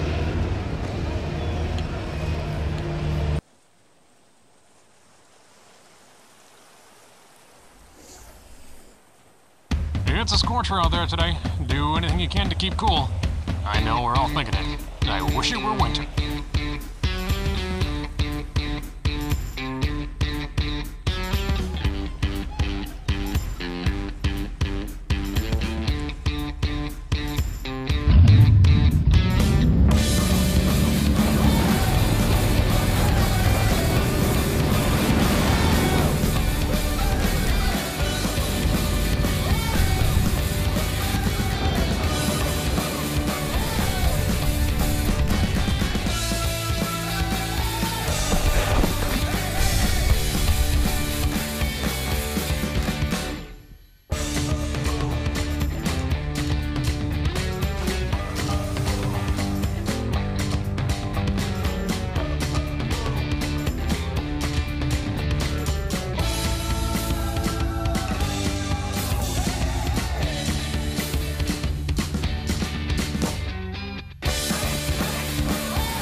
125 class. Tanner's out there.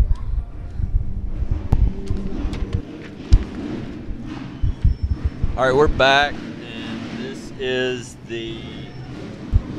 I believe it's actually the novice all-star class out there right now.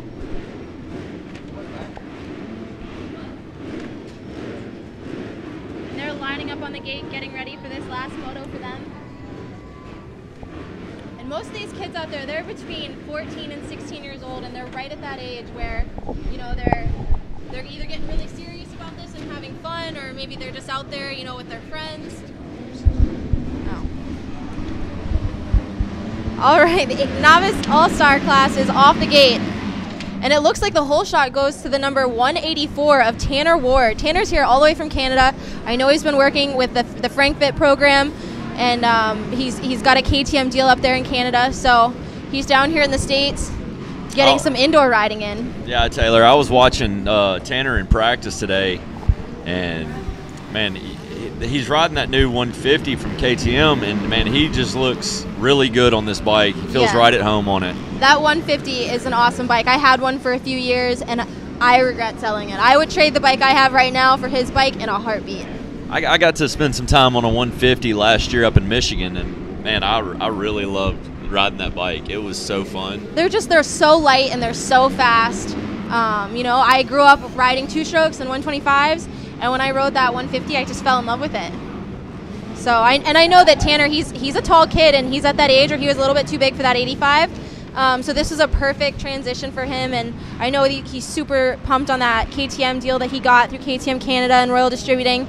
And so it's really good to see him out there doing well. I know he bounced back from some injuries, and he broke his femur actually last winter. I saw it happen, and the kid didn't even complain once. You know, he spent a few days in the hospital, had to get surgery here in the States before he went home, and was so thankful for, you know, all his friends helping him out, doing little things for him, and you wouldn't really expect that from a 15-year-old kid. You know, I thought, you know, he was super heartbroken, more or less just not to be able to ride. Oh yeah, that was the first thing he said to me in the hospital, you know, is, you know, it's broken, how long is it going to take to get back on the bike? And, you know, my concern was, like, you got to chill out, you know? Well, I you mean, just broke your femur. You're a rider, too, and, I mean, I think that goes without saying for any rider. Any wreck and, you know, an injury, I think the first words out of your mouth to the doctor is, when can I get back on my bike? Exactly, yeah. I mean, you know, it's a love-hate relationship with this sport. You love it so much, and you have so much fun with your friends and your family, and it's such a family environment here. It is. It's an extended family. You see people every weekend for weeks on weeks, and, I mean, you just get used to seeing them, and, you know, every week it's something new with them, and it's just really a family environment, family sport, and, you know. Yep, and we're actually going to cut to a short commercial break, so we will be right back. Arts. That's a sport, right? A place famous for food that was meant to be shared. Food that you can eat with one hand, so you can cheer them on with the other. Because if there's one thing we know about making people fans, you have to earn them. Boston Pizza will make you a fan. Since horses gave way to horsepower and the first combustions began burning up the road, Valvoline's been right here, taking engines apart and RPMs further, making breakthroughs from the first high mileage oil to the first synthetic blend in a lab that looks a lot like the real world. We introduced motor oil in 1866, and we've been reinventing it ever since. Valvoline, 140 years under the hood. Since 1973, FMF has been about getting more out of riding motorcycles.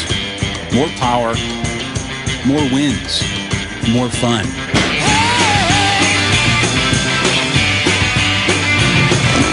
For 39 years, we've been rolling up our sleeves, building our factory, engineering and manufacturing the world's finest performance exhausts. Innovation and American craftsmanship makes FMF today's leader in performance. All right, we're back here in Bowling Green, Kentucky. We have the Quad Pro class out there again, and it looks like, I really can't tell who that is from up here.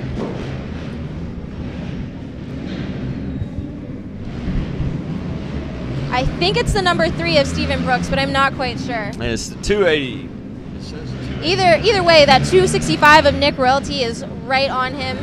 I believe it's the number 93 of Dwayne Newton is actually out there in the lead. And, you know, this quad pro class, we don't, you know, there's a lot of quad riders out there, but for some reason, we don't see them at our quad pro races, and it's such a good opportunity. You know, I know that this class, it definitely used to pay back. I'm pretty sure it still does. So for all those quad guys, you know, we have a class for you. So come out, come race with us. We just don't get enough quad guys. Yeah, the quads definitely put on a good show. You know, they have to deal with other obstacles on the track. You know, it gets really slick out there for them, and to be able to, you know, with those bikes, you got to be able to hit the brakes right, you know, and with the way the track gets rutted up from all these bikes, it's really difficult for some of these guys to jump sometimes. Yeah, and the way they just drift around the turns, you know, they get their body like positioned over the bike. It's pretty crazy. They're going through the Race Tech rockers right now, and you can just tell their suspension's soaking it all up.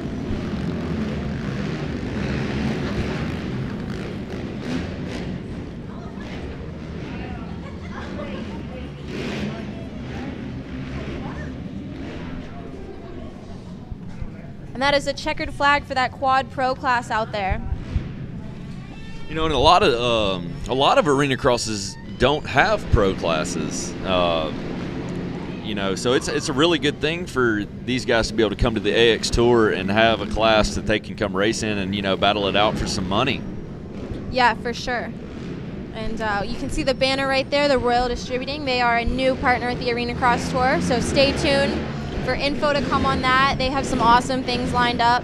We're really excited to have them on board.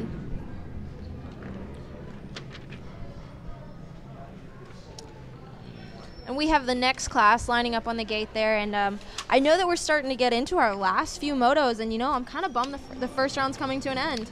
Me too. You know, it's been a very eventful day today. And it has. And you know what? I think that we are going to see the most exciting battles in that Clash for Cash. I think that Heath is fired up. I don't think he likes getting second. He doesn't. I can tell you for sure. He does not like that second place. Yeah, he's got that #1 plate on his bike from the championship last year, so he knows he can do it.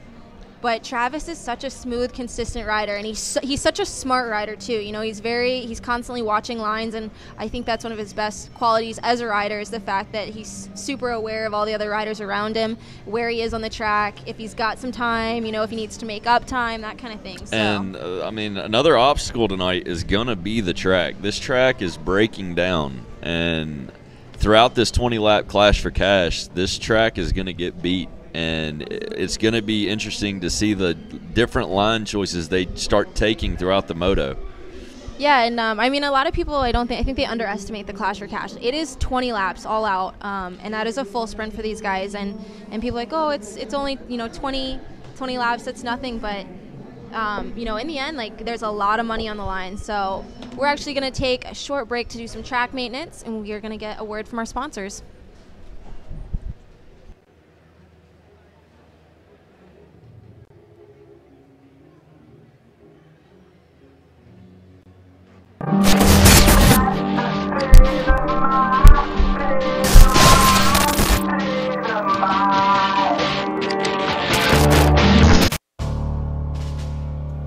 Fearless, invulnerable to fear or intimidation.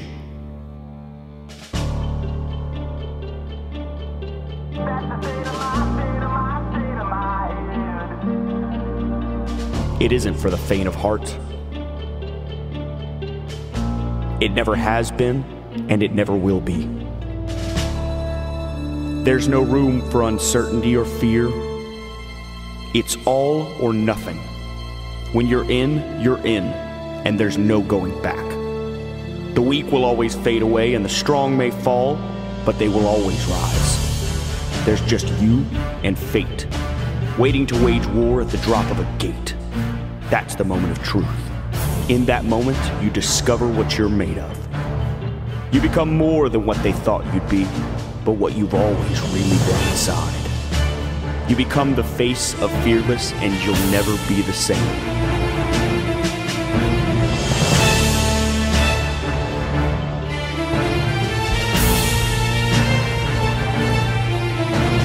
Welcome to the 2016 Arenacross Tour. Welcome to our battlefield.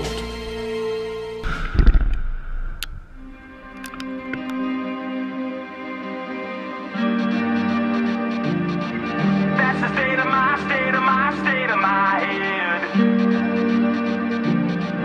That's the state of my, state of my, state of my head. It's been a long, bumpy ride sitting back in the saddle. It's time to get down, dirty up our knees into battle. Oh, come on, round up the boys, gonna make the walls rattle. Oh, our flag is tattered and our bones are shattered, but it doesn't matter cause we're moving forward. Round them up, let's go. Round them up, let's go. All my eyes are seeing red, double vision from the blood we've shed. The only way I'm leaving is dead. That's the state of my, state of my, state of my head. They don't know where we've been. We got that concrete street skin. The only way I'm leaving is dead. That's the state of my, state of my, state of my head. That's the state of my, state of my, state of my head. We've been shot up, beat up by the falling of the arrows. Yeah, full of deep cuts right down to the marrow. But there's no doubt we'll get out from the bottom of the barrel. Oh, our flag is tattered and our bones are shattered, but it doesn't matter cause we're moving forward. Round them up, let's go. Round them up, let's go. All my eyes are seeing red, double vision from the blood we've shed. The only way I'm leaving is dead. That's the state of my, state of my, state of my head. They don't know where we've been. We got that concrete street skin. The only way I'm leaving is dead. That's the state of my, state of my, state of my head. That's the state of my, state of my, state of my head. Coming from all over the world, let's meet some of the top riders. All right, we have the Novice All-Star class out there, race number 22. And it looks like they're about to get the gate dropped. I know the track crew just went through and reworked some of the corners to fix up some of the berms so that these guys could get through it. I see number 184 is out there, Tanner Ward. Expect him to pull a good start. Yeah, it looks like Tanner has been practicing his starts. He has those dialed in. Yeah. In practice, I saw him coming back down the start in practice, and he was working on his starts, taking a couple, laps to, dial those in. It looks like we have the number 94 in second on the Kawasaki. And he's got a battle going with the number 51 of Drew Smania. Not sure how you pronounce that, but that's as close as we're going to get. Yeah. It looks like Tanner's just kind of slowly pulling the lead away. Yeah, Tanner is definitely one of those kids to watch in the up-and-coming Super Mini classes. He's super hardworking, and you can just tell. I mean, this is a novice all-star class, so this is a collection of other classes to make up this this full class, and he's just out there dominating right now. Yeah, I was talking with Tanner earlier tonight, and he told me this will be his last year in the novice class, and he's going to move up to the intermediate and try to start seeing if he can, start coming up the ranks and hit some of these bigger races in the intermediate class next year. And I know that Tanner actually has a little brother, Carter, out here tonight. It's his first Arenacross race in the 50cc class. He did some of the Canadian Arenacrosses, and Tanner's dad brought, the two brothers down. So I think it's really cool that you can see Tanner on the... We have got a really good battle going on for second right now between the 94 and the 51. Yeah, it looked like the 51 just went for the finish line.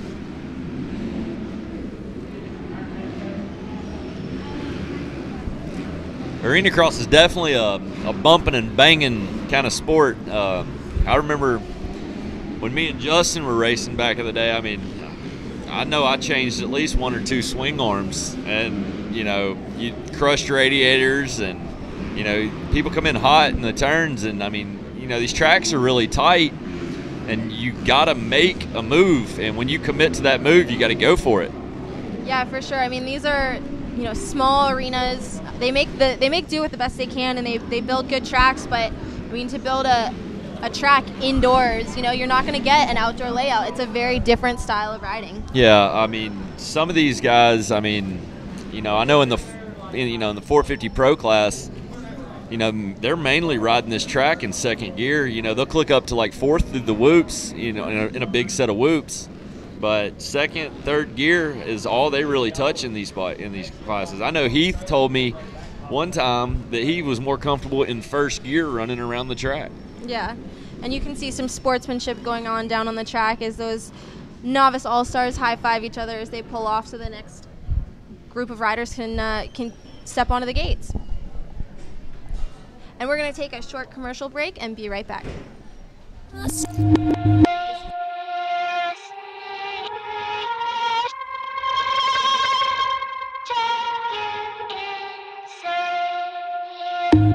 Some people want me to be heads or tails. I say no way, try again another day. I know for now, I'm not a follower. I don't take things as they come if they bring me down. Life can be cruel if you're a dreamer. Royal Distributing is your power sports store that can bring you all your stuff for marine, motorcycle, motocross, ATV, MX, snow. We have all the coolest stuff that you'll ever need to keep you on your ride. What you gonna do? You know you like it, but it drives you insane. Only because you know that you wanna feel the same. You know you like it, but it drives you insane. What you want? What you gonna do?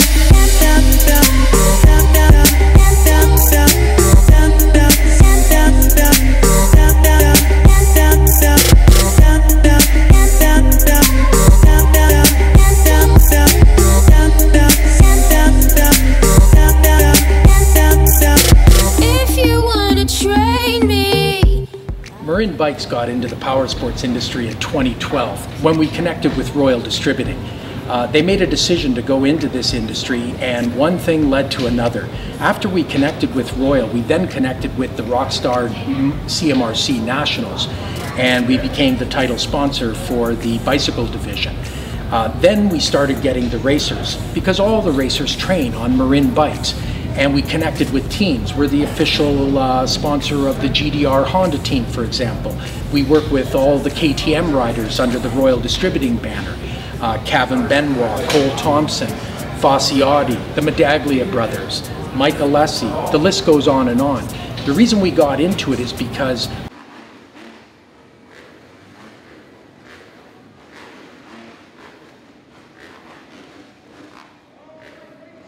out.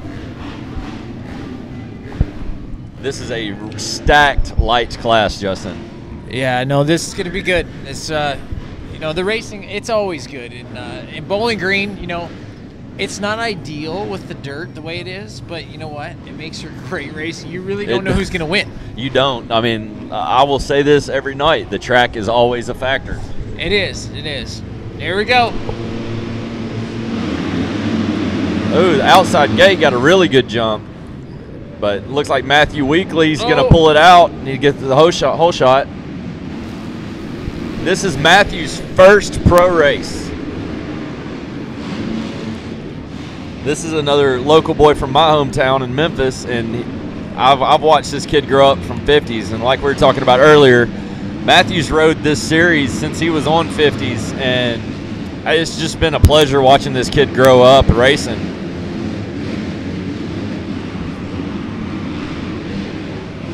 Looks like somebody just went over the berm. Yeah, I know this is, it's interesting because Weekly's out front right now. Travis is back a little bit buried in the pack, and he's starting to pick his way through. Oh, Sewell got tangled up. No, he's back going, coming through the Race Tech Rockers. Sewell is a really good guy to watch come from the back. Like, you he gets really good starts, but every once in a while he'll have to really push it through the pack to come back up. And it seems like he can time it just right and always be right up back at the front, right there at the checker flag. Well, he's going to have his work cut out because he's got a little ways to go to make up time on this track. I mean, there's, these are only 10-lap mains because the super final, the Clash for Cash, is coming up with its 20 laps. So, I mean, he's probably only got about 4 or 5 laps left to go, and he's got to get by old Matthew Weekly. Well, it looks like young Matthew Weekly. It looks like we have Daniel Herline out in the lead, though. Yeah, Herline's slightly pulling away. With Weekly's just, Travis is a veteran. He knows what to do. He knows when to pass, and Weekly kind of just let him have it there. It'll be good for him to get in behind Travis and see some of the lines that Travis has taken. Yeah, for sure. Man, it'd be really cool if and Travis almost goes down. I said this track will bite you in a second. It'll come up and get you. Oh, we got a rider down right here. You got a tough block in the middle of the track.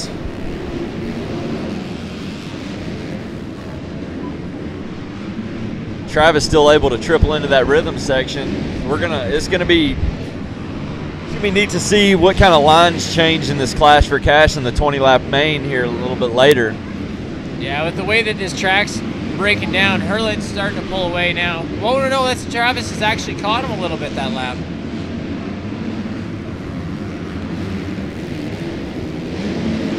I had a talk with Matthew down in the pits before the race, and we were kind of going over some strategies and stuff, and I told him, consistency is key in Arenacross. You want to stay off the dirt.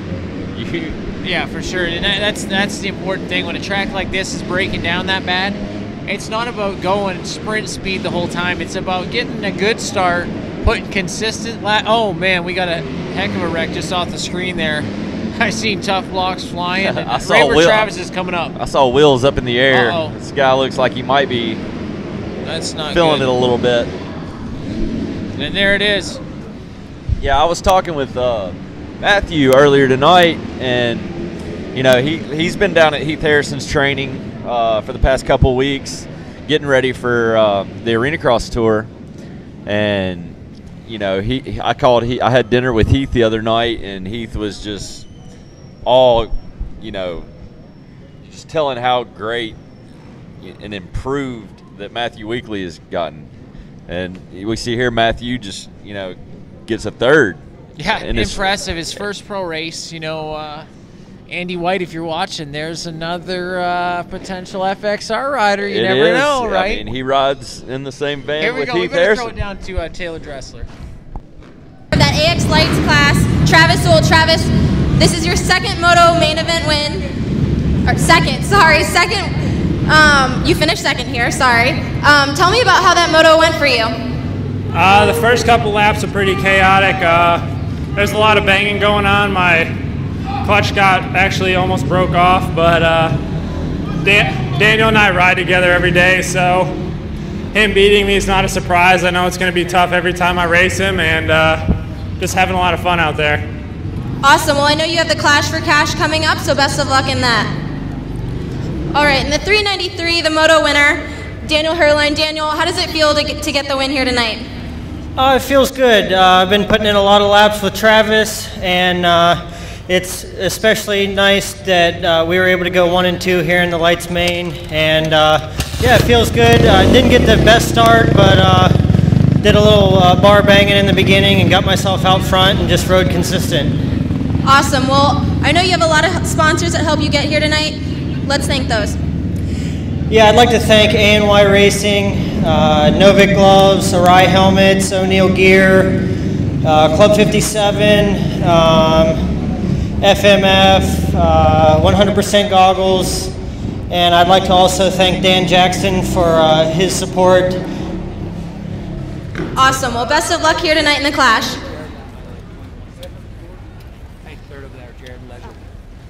All right, and we have our third place finisher, Jared Lesher. Jared, I know you came to a few Arenacross Tour races last year, and you're back this year. How does it feel to get third here tonight in Bowling Green? It feels pretty good. It's total carnage around there, the whole track. Every single lap you got to watch for down riders, hay bales, everything. So it's pretty cool. Awesome. Well, I know that this Clash for Cash is going to be 6 riders from the AX Pro class, 6 riders from the AX Light class, so there's probably going to be just as much carnage. How do you feel going into that? I feel all right. Just ready to get back out there and hopefully run with the top guys again. It's fun. Awesome. Well, best of luck in the Clash.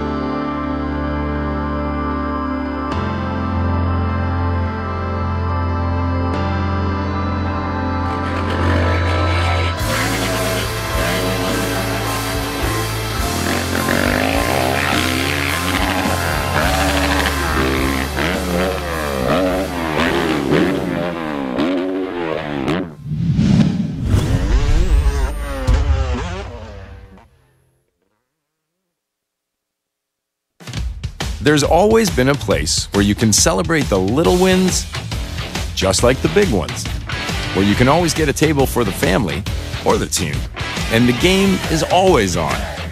All of them, even darts. That's a sport, right? A place famous for food that was meant to be shared, food that you can eat with one hand, so you can cheer them on with the other. Because if there's one thing we know about making people fans, you have to earn them. Boston Pizza will make you a fan. Since horses gave way to horsepower and the first combustions began burning up the road, Valvoline's been right here, taking engines apart and RPMs further, making breakthroughs from the first high mileage oil to the first synthetic blend in a lab that looks a lot like the real world. We introduced motor oil in 1866, and we've been reinventing it ever since. Valvoline, 140 years under the hood. Since 1973, FMF has been about getting more out of riding motorcycles. More power, more wins, more fun.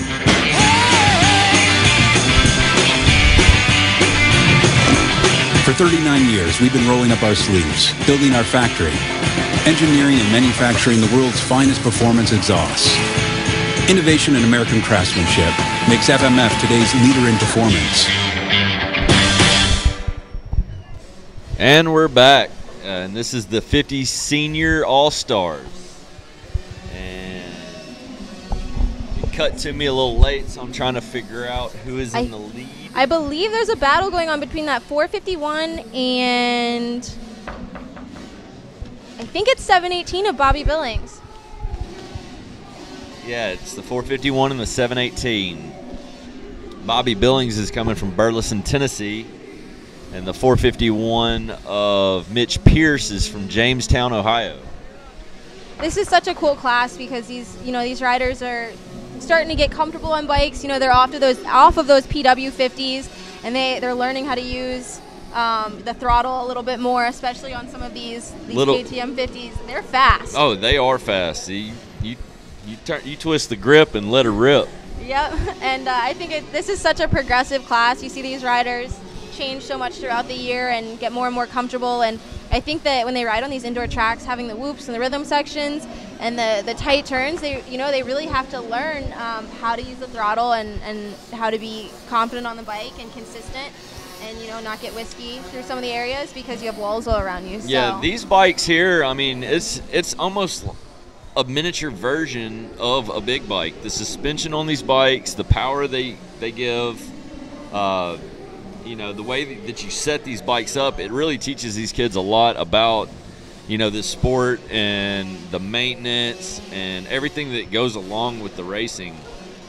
Yeah, and here at the Arenacross Tour, during the open ceremonies, we actually give the 50 riders a chance to come stand on the starting line, and it's called the 50 Spotlight, and we invite all of the 50 riders to participate. The pros get to ride out in opening ceremonies. They have this cool video and music that plays, And the 50 riders, they have like their own little section, so it's a chance for them to have this pro experience, be a part of opening ceremonies, get the spotlight on them for, a little bit during the opening ceremonies, wave to all the fans out in the stands, and it's really cool for them. They get so excited to do it, and then they come out and race in front of the fans, so it's like they're little rock stars. Yeah, I've gotten to sit down there a couple times with them while the lights are off, and they are just so happy and so excited for the race and the night and getting to race with their friends. A lot of them all pit together. I mean, they're all really good friends. I mean, you see them every weekend. It's like some kids in school together. Yeah, and they have such good sportsmanship, and they're pulling off the track at the end of the race, high-fiving each other, and you can walk through the Arenacross Tour pits, and the amount of scooters and bikes and little toy dirt bikes that you see playing in the dirt, there's quite a few of them. And they get mad if you walk through and accidentally trip over a triple they built in the dirt. Very true. I mean, I'm sure that if you messed up one of Justin's triples, he wouldn't be happy. And no. You have the mini Jetworks crew in the pit building their own little Arenacross tracks. And this class out here is the Intermediate All-Stars. These are the guys that you're going to see right before they go pro. These guys are working, fine-tuning their skills so they can move to the next level, the pro class. Yeah, I think this is where you kind of make that decision if you're going to fully commit and, be the next Heath Harrison, or if you're going to, just have fun with it. And there's nothing wrong with that. I mean, I used to race. I just ride for fun now. I think that's probably the best way to go sometimes. A little bit cheaper, but it is definitely cheaper. It looks like we have a pretty good battle going on out there between the top 3 spots. That's the 463 right here of Austin Gorman. He's from Lynchburg, Ohio. And it looks like he's chasing down the 494 of Dustin Cochran. And he's from Franklin, Ohio. It seems like we have a lot of Ohio kids here tonight. Yeah, I actually think that whole Ohio bunch is part of a team. And they travel together, and because I noticed they all have matching gear and matching bikes and matching graphics, Yeah. So I think that they coordinated that. Yeah, I saw them down in the pits. They have their own whole section in the pits down there. I mean, That's such a cool thing for these young riders. They get to travel together and have this little group of like riders, and I actually think that it's Custom Power Sports based out of up in Ohio. They're a Kawasaki team. That's why they're all out there on green bikes. I know that they travel together to other races, and I just think that's such a cool experience for these little guys. the 494 of Cochran, he's having a good moto. He's taking the white flag right now. Let's see how he does on this last lap. Here he goes through the Race Tech rollers. Gets through those pretty smooth. The white flag is out, and this is going to be his last turn, right? Yep, he's going to come in. He's going to take the checker. Let's see if he can give some style points. I'll give him a few. I'll give him a few.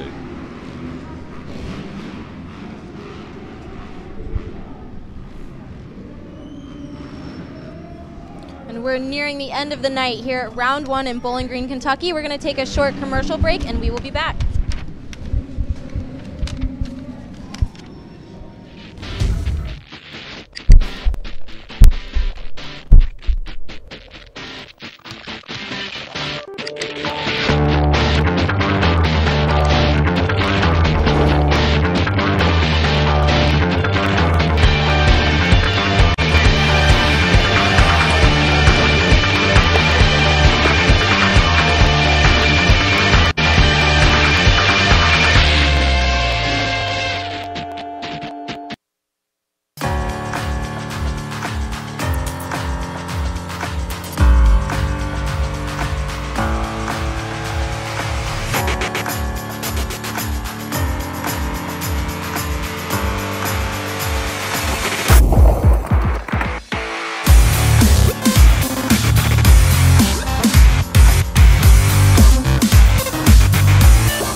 Royal Distributing, Canada's largest powersport retailer, we know the sports, we have the parts, and we have the gear. Our #1 goal is to get your order delivered on time for your ride or race day. From motocross to marine, snowmobiles to street bikes, bicycles to ATV, and everything in between, Royal Distributing will pick it, pack it, and get it to your door quickly and at the best possible price. In-store, online, by phone. Royal Distributing.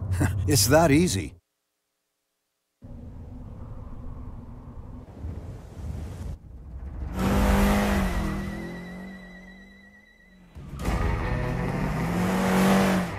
Unsurpassed protection for today's hotter running, higher compression engines. Valvoline with next-gen technology. Made with 50% recycled motor oil. Finally, performance meets environment. We'll make a tree hugger out of you yet. All right, we're back, getting ready for the Clash for Cash coming up here in just a few minutes. We're watching the guys out there doing a little bit of track work. Yeah, the guys have done good. You know, this track's, it's a tough build. You know, I've been involved in this arena for a long time here now, and this is one of our nightmares, really. I remember back in the day, Justin, you'd be out there riding your dirt bike and then have to get off and hop in a dozer with your boots and everything on. And then it was like, you know, we'd have this problem, that problem with the track, and then it was, you know, like Chris was always there to help, but it's like, that's where it started, though. You know, it was a good starting point, and that's why we're at where we're at right now. Because if I didn't do that back then, we never got hired to do this. Yes. We wouldn't be here.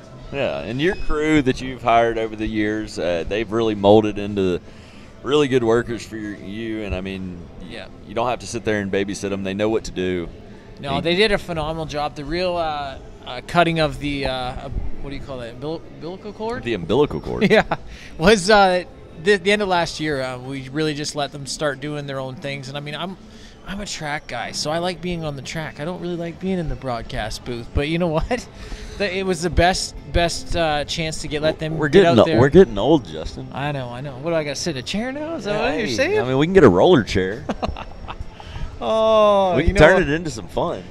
And you know what? We want to give a big shout out to the Wyatt Cat people too. I mean, everywhere we go, we're cat guys. You'll see cat on everything we do, you know, with some exceptions. But at the end of the day, these machines, believe it or not, have backup cameras in them. Can you believe that? And now in a machine. If I would have had a backup camera and half the equipment that I've drove, there'd probably be more mailboxes and trees and branches and stuff still standing to this day. You know what? It's crazy technology these days. It's just getting more and more advanced, and it's ridiculous. This thing has sensors in it and everything. They'll tell you how close you're getting to beeping. And then I'm like, man, there's almost too much, you know? Hey, but you need it. I mean, you're coming into these arenas, and you know you want to leave them the way you found them when you came in. So. Absolutely, and we're grateful that the good folks here in Western Kentucky University have invited us back year after year. I mean, it's great coming to a great venue like this, and it's nice to. This is out of our comfort zone. We're really more of a southern series than this, and this is kind of way north for us. Yeah. You know, it's taken a lot to even get it to where it is here, and I mean to have the opening round here. This is a track that's really intimidates a lot of people, and it has for years, including my brother Cole. I don't think he's a big fan of this track. He's had good races here. He's won races here. Last year. Man, he's had some races that it's just not been to his liking. Yeah. You know, we're getting ready here, getting ready for the Clash, and it's going to be a good night to finish off the first round here with a great startup event. I'm expecting some good things in this Clash for Cash. Yeah, absolutely. You know, you're gonna Travis Sewell. He's coming off some moto wins already tonight, and you know Heath Harrisman's right there with him, along with Daniel Herline. You know, and a lot of these guys are some of the names that you'll see scrolling across the screen at a Supercross. Yeah, for sure. In your outdoor nationals. There's a bunch of the guys out here that's what they use this for, right? It's a good Kickstarter to get ready for. It's a good warm up. Supercross. Yeah, exactly. And you know what? That's what drew me here. Yeah. I mean, it was one of those things. We used to go to Florida and just stay down that way. And then one of the days, you know, Buddy brought me over to Mississippi, and that's one thing led to another. I mean, that's why we're here now. Yeah. So, you know, and look at how far the sport has grown, even through these arena crosses from when we started. I mean, you were there from the beginning of the arena cross series. I've been doing arena crosses since, back in the 90s. I think I did my first arena cross, and I was hooked to it. I did more arena crosses, and then I did outdoor stuff for a while. I got to the point where I was finding a bunch of fair races to go to in the summertime just so I could stay in the tight courses. It just seemed like it fit my niche a little bit better.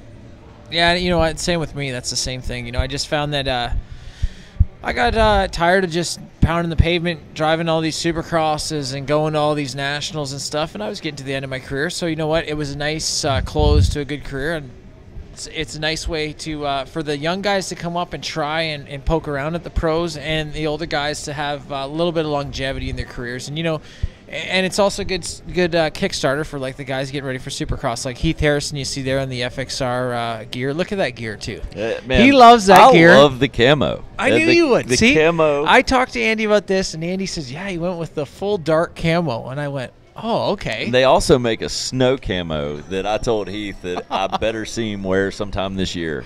Oh, I laughed, and I said, "You know what?" I told Andy, I said, "It's gonna be funny when it gets down here with that gear, because I guarantee there'll be a spike in camo sales after this event." Oh, for sure. I mean, the bobbleheads out there making it look good. Yeah, absolutely. So here we go. Here's going to go into the hot lap, and these guys are going to get a sight lap to check out the track. I mean, it has been destroyed. They have destroyed it. It has been beat. And the triple, they can barely get into it. I'm curious to know like how the triple is going to play in throughout the race, and if they're going to be able to get enough lip to get over it, or if it's going to turn into a double section.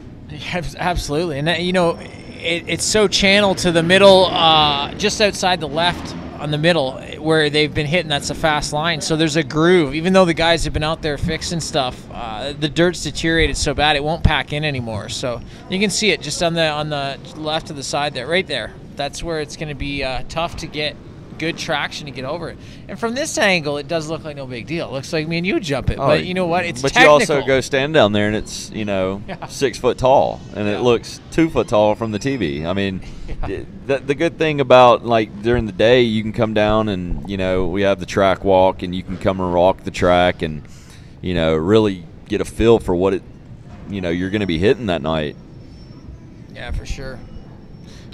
It's going to come down to a really good start. Stay clean through that first turn. Stay clean in the second turn, because there's a lot of money on the line right here. There is, and a lot of these top guys, this is their job. This is how they get their paycheck every week. And that's that's the big money's on the line down here in the U.S. series. We put more money into the Clash for Cash than we do the other two classes. Where in Canada we mixed it up a bit and kind of leveled the playing field for all the classes, the AX Pro, the AX Lights, and the Clash for Cash. But here, it's all on the line mainly for this class. I mean, this is where the big dollars come into play. That's why these guys are here. That's why there was 42 riders in practice today qualifying into this. That's what it was all about. I mean, it's always interesting here to see who shows up, because like I say, this isn't a favorite. No, I lied. It is a favorite for the guys that win here. It is definitely a favorite. But it's not really a favorite for some of the guys that struggle. And Heath has had mixed emotions here over the years. Sewell has had mixed emotions over the years. It's going to be interesting. Who are you going for? I'm still going to pull for my boy Heath Harrison. I mean, I think, with Travis being down on the inside, he's got a prime gate down that inside. That gate hasn't been used much, so as long as he gets the jump, I think that you're going to see him get the whole shot, because he's going to hug that inside. Yeah, I mean, you can definitely spin it really tight, but he's on a weird angle, though. You see how he started? Here we go. You actually got to come into the right a little bit. Opening Clash for Cash of the season. Here we go. Oh, and Heath and Sewell are back. They are in the back. Sewell actually came out of that first turn. He did. He snuck inside. Negotiated really good through there and came out in second. And looks like you got Daniel Herline out front. Sewell following. Oh, and Sewell's already trying to get a pass in. Sewell's not going to waste any time. He's going to try to go on and put a move on him and get by. No, Travis is smart though. You know, he'll just pick away and slowly try to make his passes count. And I mean, once he'll want to run and hide as soon as he gets by Herlin. But right now, as long as he can get Herlin can get a gap on Sewell sometimes rides a little bit on the edge, and this dirt is not forgiving. It'll let that front end slide. And you got to be real critique with your throttle, and you don't want to give it too much. It'll spin you right out, and you'll be on the ground, and you know, on the ground doesn't pay you any money. No, and you see there, Heath Harrison's putting pressure on number 540 there. That's Andy Daggett. Andy Daggett's getting pressure from Harrison right now in the FXR gear.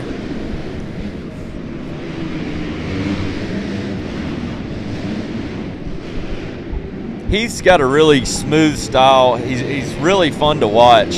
He can really power through the turns, and he is amazing through the whoops. Like, he's the bigger the better usually with Heath Harrison. Yeah, and you know what? Next week, like I say, this track's not on everybody's Christmas list, but I mean, at the end of the day, it is another venue we got to deal with. It puts us more up in the north to get some of these riders to come down to it. But Heath and a lot of these guys go a lot better when we get into the harder dirt. Like next week or 2 weeks from now, we're in Batesville, Mississippi. The track's huge. It's clay base, stays hard like Supercross. There goes Heath. Making the move on Daggett. Puts him up into third. Let's see what he can do about catching Sewell and Herline. They look like they're gone. Yeah, they've kind of checked out a little bit. But this is a long race. It's 20 laps. Oh, and once they get into lappers, you never know the way this is going to play out, you know?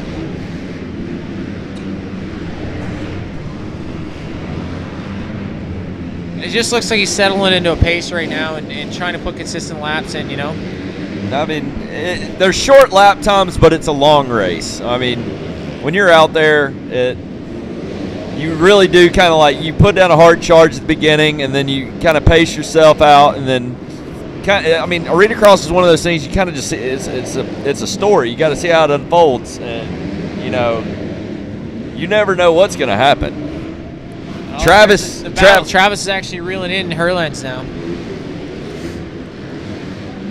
Getting into lappers, it's always interesting when these guys get together too. I mean, they practice together and everything, but you know what? That battle continues when you get to the racetrack.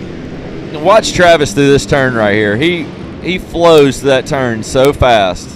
It's crazy because this place eventually breaks down so much it gets to be almost a sand track, you know. And it starts not too bad, and then by the end of the night, I mean, it just completely disintegrates. And if you watch, they'll be almost skiing through the turn. They get traction down the straights, and then they ski through the turns. Now, I remember last year, I think I saw one or two people Travis showing put up. the heat on. Oh, he is. I've seen some people show up with some sand tires to some of these rounds. You know, this dirt really breaks down. And, I mean, oh, Travis almost went down there trying to get aggressive, get by Lettner. Travis is starting to put the pressure on Herline.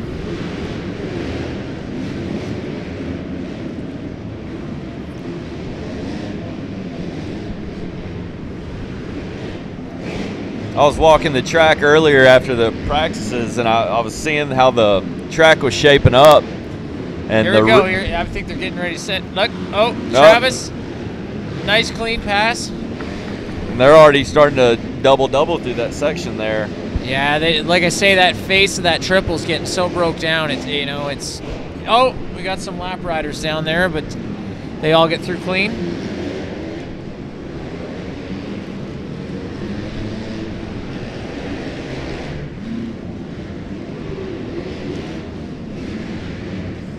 It's going to be interesting how this ends up because, you know, Heath's actually reeled in Herlins a little bit. But there's so many lappers out here getting it. It's with this type of track, you know, and guys going down left and right, there's still people tangled up there after the finish line.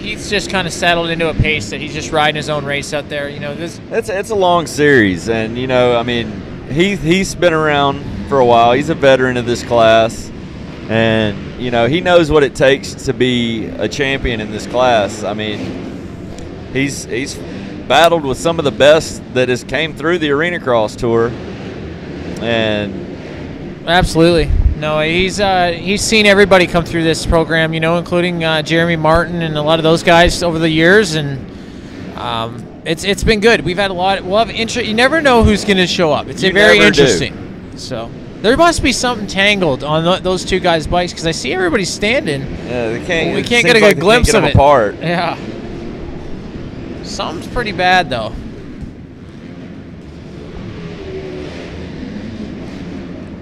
Travis is just set into a pace that riding his own race, just trying to stay clean right now, and it's a white flag lap. So here it comes, Travis Sewell. Travis has had a great night tonight. He qualified first in practice.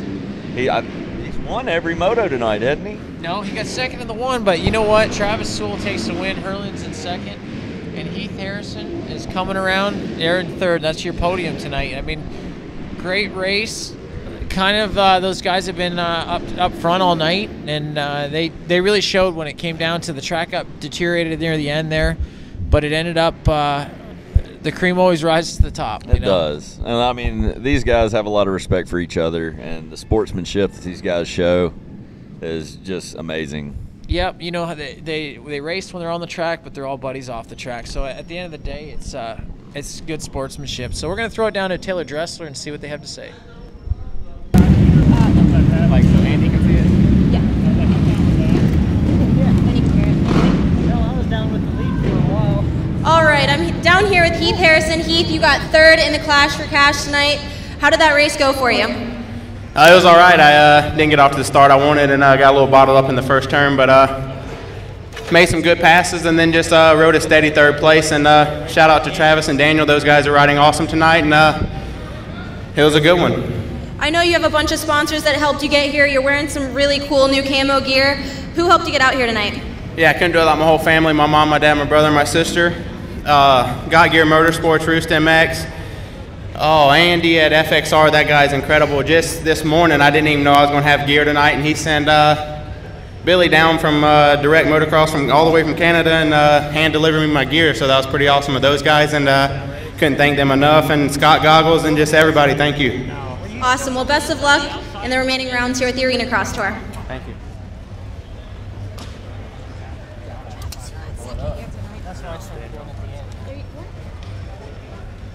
All right, I'm down here with second place, Daniel Hurline. Daniel, how did that moto go for you? It was good. I got the whole shot, and I was leading for at least half of the race, and got a little bit of arm pump, and Travis was riding really good. He was on me the whole time and was able to block past me in the turn after the whoops. And from there on out, I just kind of rode consistent and finished up second. Awesome. Well, best of luck in the remaining Arenacross Tour rounds, and hopefully we'll see you again. Travis, you were the man to beat in practice. You had the fastest lap time by a whole second. Clearly you had the speed tonight. How does it feel to get the win here tonight in Bowling Green, Kentucky?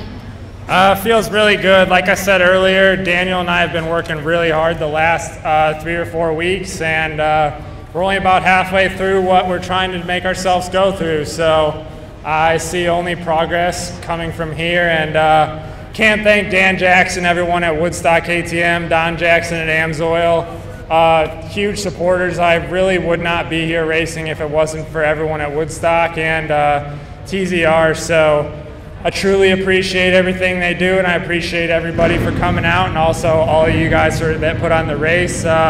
Give Heath, Daniel, and I something to do in the off season, and come out and just have some fun racing. We know that none of us are going to cheap shot anyone for a couple extra bucks, so it's always fun racing with these guys.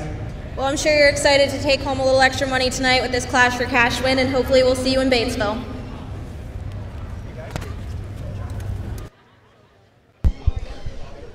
Okay, well that's we heard it from Taylor Dressler, and that wraps it up, Brady. That was a pretty good first round for the tour this year. Yeah, I mean, you know what? There was some interest in racing, some good all-round fun for the family, to bring the kids out and watch, So I think our program is going to get the wheels spinning in motion more in the next few weeks here than it did coming in. Mainly because I think, the Canadian Tour took a little bit away from our traditional startup. I mean, we ran at about quarter speed that we normally do. So we'll get rolling here and get the wheels back going and get everything sorted out. And I think we're going to have a great season. Oh, I think it's going to be an awesome season. And, I mean, it's the first round. You never know who's going to show up. And we got plenty more rounds to come. And, we go back down a little bit further south the next round, and we start drawing a lot of the Florida guys. Absolutely. So we're here signing off. Stephen Brady, Justin Thompson from here in Bowling Green, Kentucky, round number 1. We'll see you next time, December 5th in Batesville, Mississippi.